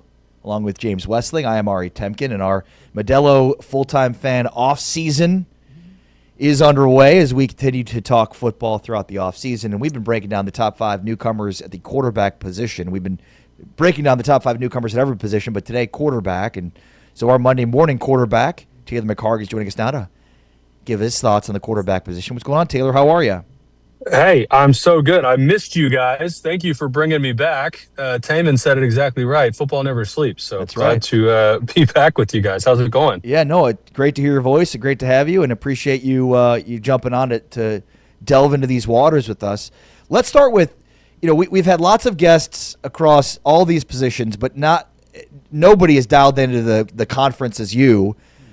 Do you have some thoughts on some of these guys that are transferring in? Drew Mestemaker, Alonzo Barnett from James Madison, Cutter Boley from Kentucky, DJ Lagway from Florida. Any just overall thoughts on some of the guys that are transferring into the Big 12? Yeah, I think the two teams that I would be most excited about just for the shot in the arm and the excitement are Oklahoma State and Baylor. And especially if you think about where Oklahoma State was, we had them a couple years ago where they had so many returning starters and felt like this was going to be an opportunity to go compete for the league, and then fell flat. And then obviously last year, extremely challenging as well. And the quarterback spot was part of, if not the problem. They had plenty of other issues as well, but quarterback position specifically was such a challenge. And I think Eric Morris is the guy that, I remember working some of his games back in the playoffs when he was at Incarnate Word, and the energy that he brings, the consistency that he coaches with. I think Oklahoma State, from a coaching perspective, should be really excited about Morris, and it sounds like they are. But also the key pieces that they brought with him to Oklahoma State, and obviously starting with Mestemaker, is huge because it doesn't feel like you're starting at ground zero. It feels like, number one, this should be a bowl team right out of the gate next year. And do they have an outside shot at competing at the top echelon of the league? That may be a little ahead of schedule. But with who you have at quarterback, I don't think there's any question that they should be take a significant step forward from where they were a year ago. And then Baylor, just quickly, with Dave Aranda, the question marks of whether or not he was going to come back at all. DJ Lagway has been so volatile in his career, but if you can kind of bottle up the best version of him, then Baylor, I think there's a lot of optimism for what do they have in this guy that's by far the most talented quarterback they've had in, I don't know, at least the last 5 years. Yeah, when you look at Lagway, what's the difference between his freshman year, his sophomore year, and what's the upside in terms of how good he could be? Yeah, the upside is, I don't think you're going too far in saying he's a Heisman-level talent. Now, there's a lot of guys in college football that have Heisman-level talent, very few that end up even getting to New York or being considered. But for Lagway, there were moments in his career where he puts it all together and plays lights out, and you think, man, can we just bottle this up? And how do we get 12 games or 13 games of this version of you? I think last year there were a lot of reports during the offseason, and that looked like they were accurate, that he was battling some injuries really throughout the year. And I'm not sure that he ever really got fully healthy a year ago. And the other piece from a year ago was he missed so much of the offseason workouts, and that seemed to really impact timing with his receivers to start the year. So I think it's great that he's obviously better from a health perspective, gets on campus, plenty of opportunity to work through timing with his receivers. Because again, if you get the best version of him, this has player of the year capabilities in the Big 12 at the quarterback spot. Your alma mater, Rice, has lost their quarterback to Kansas. Not sure if he's going to start for KU, but I think he's an under-the-radar addition, especially given the offense he ran and Andy Kotelnicki's offense. What are your thoughts there? Yeah, I think Rice, anybody that watched them a year ago, that offense and what Kansas wants to do in terms of athleticism at the quarterback position, I think if nothing else, this adds depth to that quarterback room. Now, I think the challenge there was downfield accuracy. But again, in Kansas offense, a lot of times they're trying to scheme open guys and use play action to do so. And in that way, I guess it's similar to what Rice was doing. I think that's another QB battle that over the last couple of years maybe didn't get as much out of that position as they had hoped for. But if nothing else, this is a depth piece that should benefit that room, because if nothing else, you're bringing tremendous athleticism to that position. Talking with Taylor McHargue here on Big 12 Today on Big 12 Radio.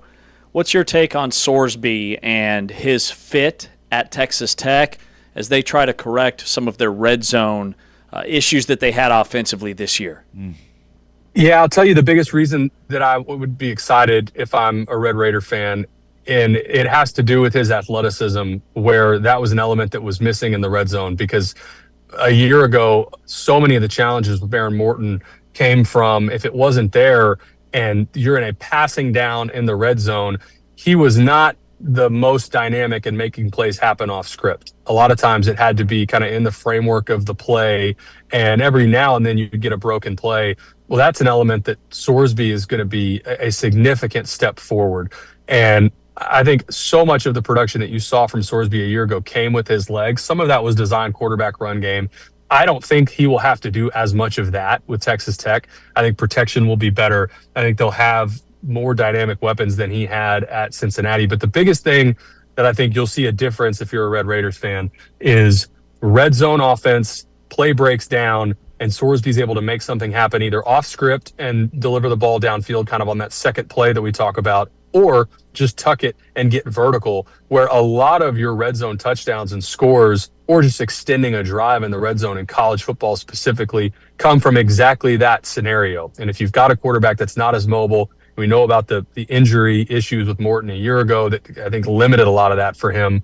If Sorsby can stay healthy, I think that's one of the biggest differences that you'll see with the quarterback spot next year for Texas Tech. Taylor, what's really interesting to me is the where we are at the quarterback position. Like, the NFL has had 2 straight, Super Bowl champs, but the quarterback wasn't, Sam Darnold won games in the playoffs for Seattle, but in the Super Bowl, it was their run game and defense. And I think we saw the same thing a year ago with Jalen Hurts and the Eagles' run game and defense. The best runners, Barkley and Walker, and these great defenses. And while Indiana did have a Heisman Trophy winner at quarterback and, a guy that's going to be the number 1 overall pick, I think it's similar from winning on defense and with the running game. Ohio State last year with Will Howard sort of being a bus driver to a degree, making plays, but still it was about the run game and defense. So I say all that to say, there's maybe a different need for the quarterback position in today's world. Is that fair?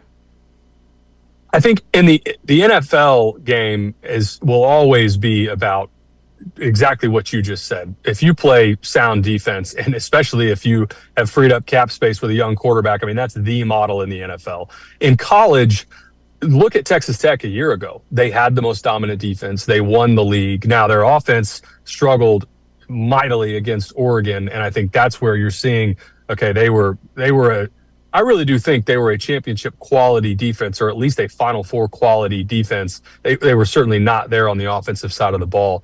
But I think in college football, there are outlier years, and the biggest example would be 2019 with LSU, where you can put an offense on the field that's just so unbelievable that as long as your defense is above average, you can win a national championship. That's not the case in the NFL. I would say that's the main difference, is if your defense is not a top, it's generally, rule of thumb is if they're not in the top 5 to 7 in the NFL, you're not going to win the Super Bowl. Where in college football, you can have a season, and they're the outlier, but you can have a season where your offense is so dynamic that as long as the defense is somewhere around serviceable, you can make a run.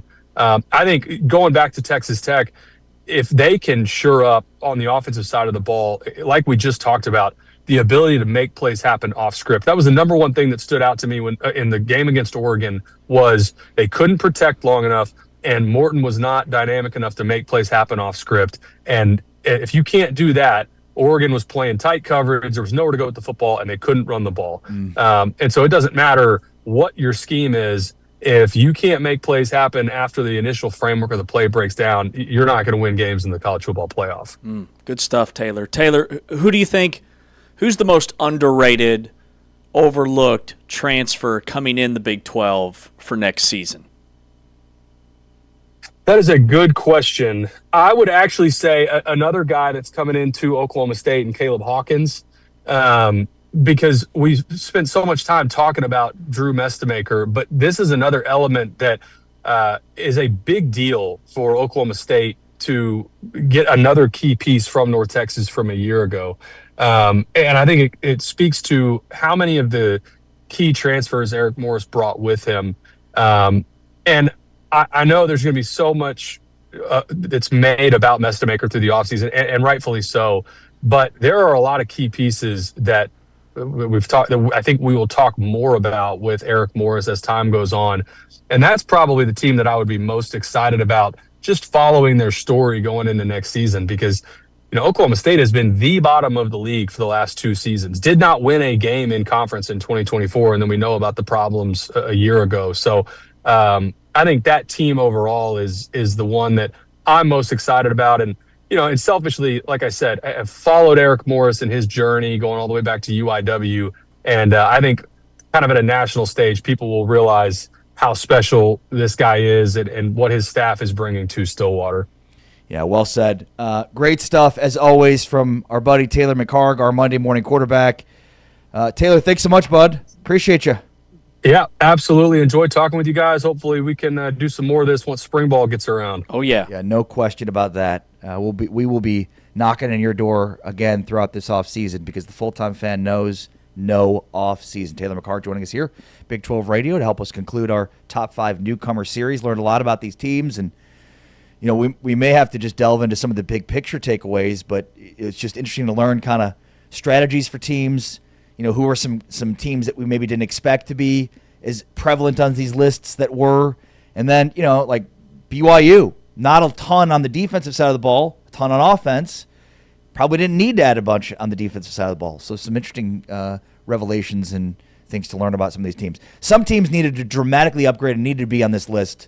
Oklahoma State's one of them. West Virginia, UCF, they need to be on lots of these lists with the newcomers. I think there are other teams that maybe were fine not being as high on some of these lists. Yeah, no, I agree with that. And then you have schools like, I would put Kansas State and Iowa State. Iowa State more so in the same camp as West Virginia and UCF that really needed to retool their roster. Kansas State, they do lose 14 starters, and that's a lot but some of that was via graduation, not all portal. So they bring in, I think, 8 or 9 guys that were starters at their previous stop. And then you look at Houston and Arizona, who bring back a huge chunk of their roster and production from last year. They just needed to find some pieces. And I would put BYU in that same category of finding some pieces. And then Texas Tech. Texas Tech is interesting because, remember, last year they had that number 1 or number 2 ranked portal class nationally, but they also had 22 starters coming back. So they added guys on top of all those starters. Well, this year, those starters are gone. So this year, they still have a top 5 portal class, but they're replacing more than they were last year at this time. So some super interesting dynamics in the league. Yeah, so as we conclude one football series, we open the door to another, and that'll be our Combine series, which starts Thursday, the same day as the NFL Draft Combine. We'll take it Thursday, Friday, and Monday, breaking down who's going each day, what to pay attention to from a positional standpoint and a drill standpoint. We'll have guests join us from the Combine. Remember, the Modelo full-time fan knows no off-season, and so there is no off-season on Big 12 Radio. We are talking football throughout the entire off-season. Modelo fan rule number 31, off-season doesn't mean off. It means research. Research. And that's what we're doing throughout this off-season. Research is mandatory. Thank you. It's Big 12 Radio. So cool. Something like that. James Westling, Ari Tepkin, Big 12 Today, Big 12 Radio, taking a gander at the Tuesday night basketball games of the Big 12 because there's many of them. Is everybody playing tonight other than the teams that played last night? Are there any Wednesday games this week, or is it just Tuesday?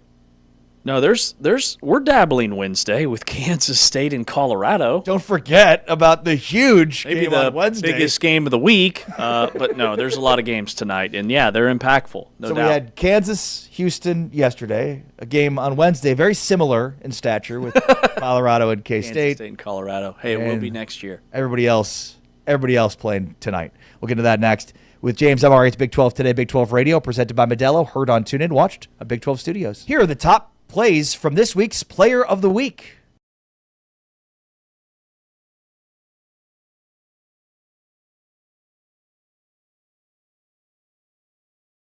Bonsa's going to try to push. AJ in the open court all the way!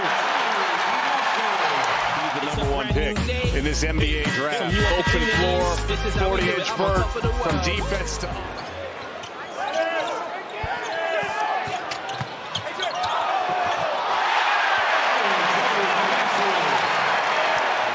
Guy Kevin Young was talking about today leading up to the game. We cannot give him looks from 3. DeBonsa shot fake and elevates right over top of the game. That's a pro move. It's an elite level footwork. He'll jab, he'll lift you with a shot fake, he'll stop, and he gets so high and his release is so high on that jump shot. DeBonsa one-on-one, crossover, elevates, knocks down the shot, and a foul! That's 6'9", getting to his spot, elevating up, getting fouled. Tough catch, couldn't catch it. Bodies flying everywhere. Davis again, way short, but DeBonsa was there. They're just not boxing out. DeBonsa pokes it away. Look out. Here we go! Comes over and helps, deflects that ball away. Knows he has time. I believe that could be a good pairing. DeBonsa drives. AJ! Come on! Oh my goodness, another spectacular move.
Big 12 Radio, it's Big 12 Today, heard on TuneIn, watched on Big 12 Studios.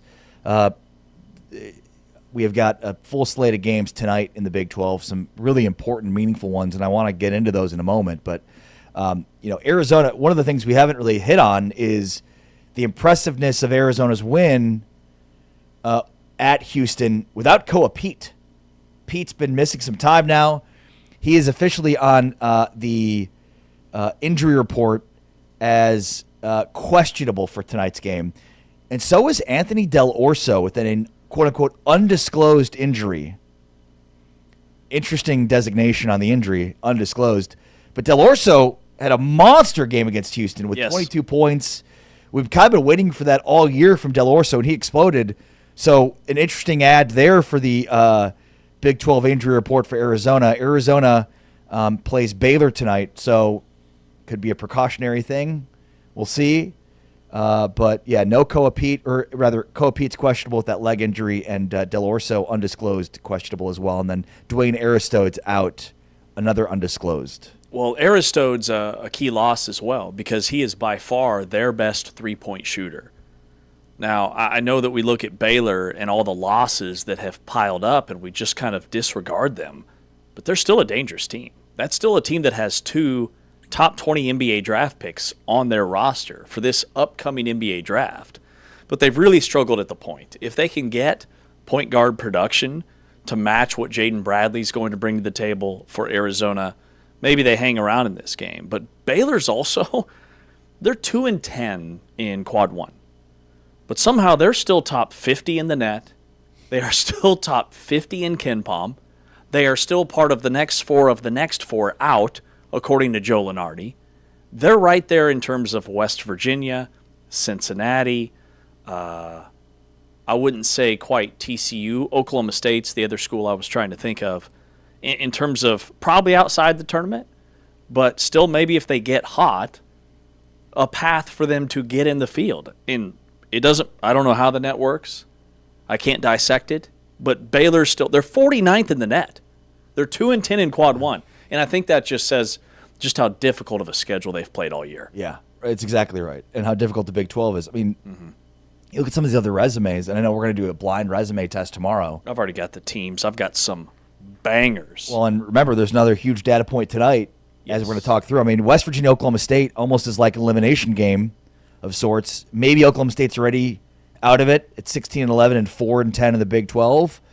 But if they get a home win here against West Virginia, whereas if West Virginia goes on the road and gets what I believe will be a quad 1 win for them on the road against Oklahoma State? Oklahoma State would need to be in the top 75 of the net, and they are currently 83. So this is a quad 2 game. Oklahoma State's slide has actually really hurt the league.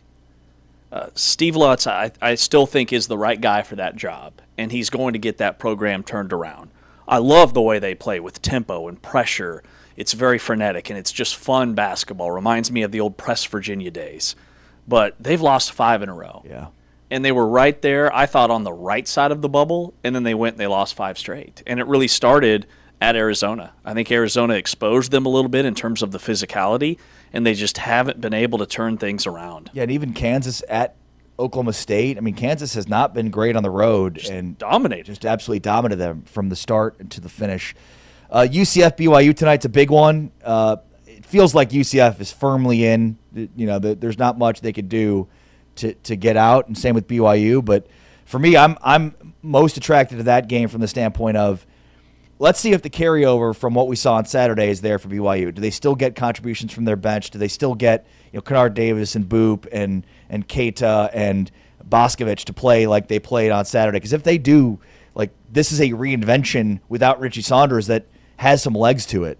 So I'm kind of most anxious about that. TCU is Arizona State. Joe Lunardi's latest bracketology has TCU in as the 8th bid, but they need a win tonight in order to really drive that home. I think a loss here puts them out, so they definitely need a win tonight.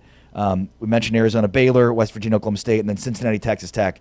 If Cincinnati were to get a win here, I'd say they'd be on the right side of the bubble with back-to-back wins at Allen Fieldhouse and at United Supermarkets Arena, but tough task to try to win this one for Cincinnati.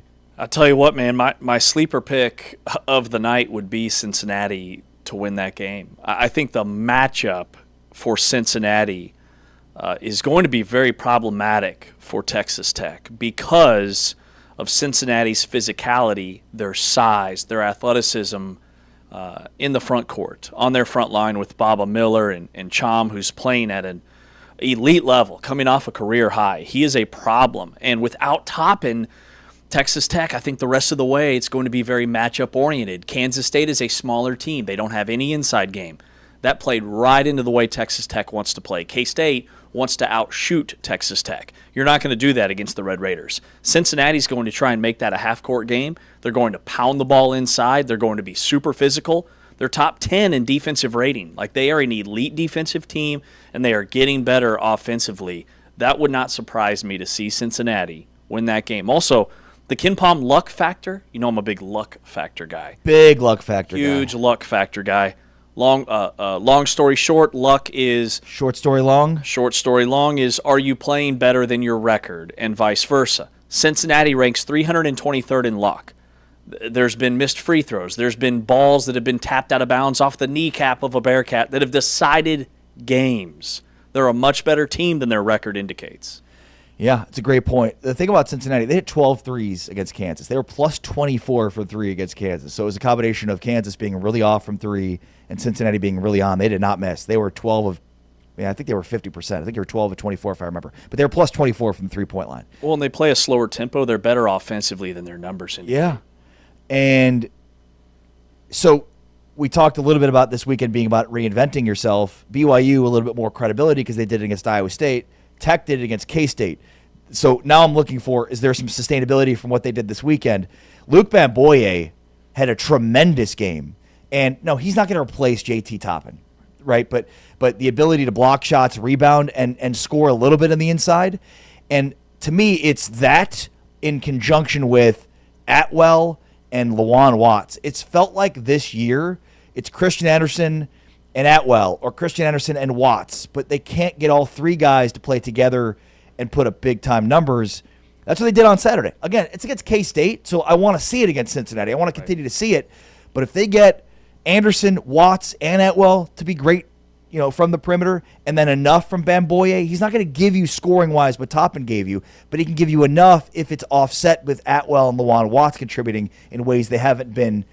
Again, consistently is not the best way to put it, because it feels like if Atwell's been off, Watts has been on, or if Watts is off, Atwell's on. They need all three of those guards to run the perimeter, and then Bamboye to give them a little bit, because Bamboye is going to block shots and rebound the basketball. Yeah, I mean, stylistically, they just changed so much. And Bamboye is a really nice player. He had 12 points. He had 3 blocks. Like you said, he had 6 rebounds. That's as good as it gets from Bamboye. It's the rebounding, absolutely. The blocks, and then he gets double-figure points, and that's as good as it gets. The biggest thing that Texas Tech is missing without Toppin, all the things he does, is his passing.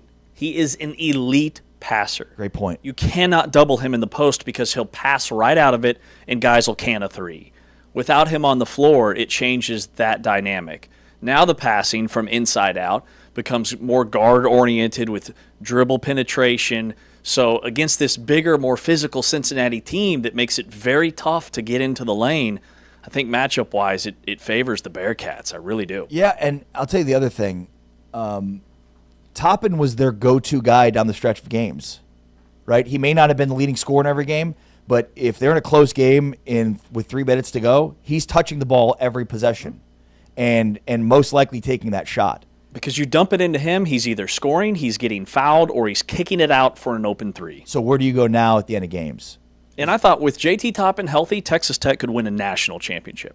I thought things were coming together that nicely for the Red Raiders, where they had all the pieces.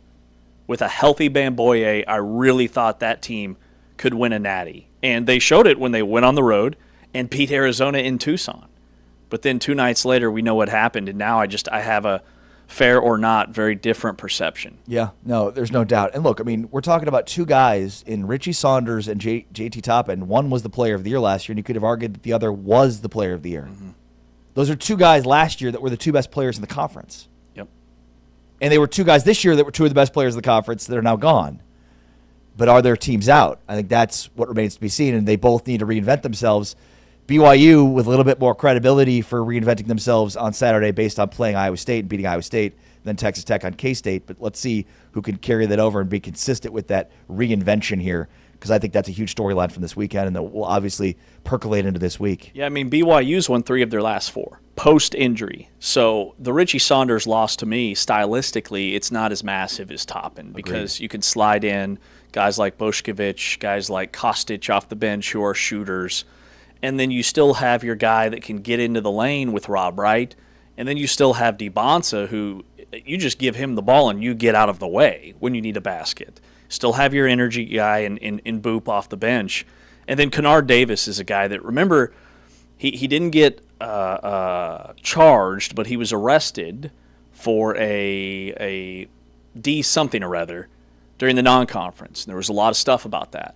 Well, all of that is far enough now in the past that I think he's locked in and he's focused and he's playing and he's on the floor and he's a really good scorer. Scored 20 points a game last year at Southern Illinois. We're seeing an uptick from him as he gets more volume and more shots. That's James Westling. I'm Ari Temkin. Big 12 today, Big 12 radio. Again, our off-season of football continues this week with our deep dive into the Combine starting on Thursday.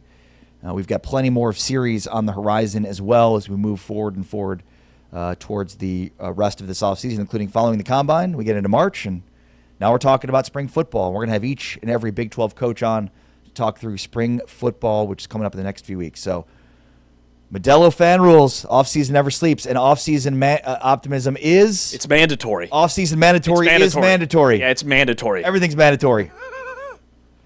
All right, thanks, of course, to our great producers, Anthony Smith with Big 12 Studios, T-Chains, Taman Turner with TuneIn. Thanks to James Westling. I'm Ari Temkin. We are back tomorrow at 7 a.m. Central, 8 Eastern Time. But for now, we're out. Peace.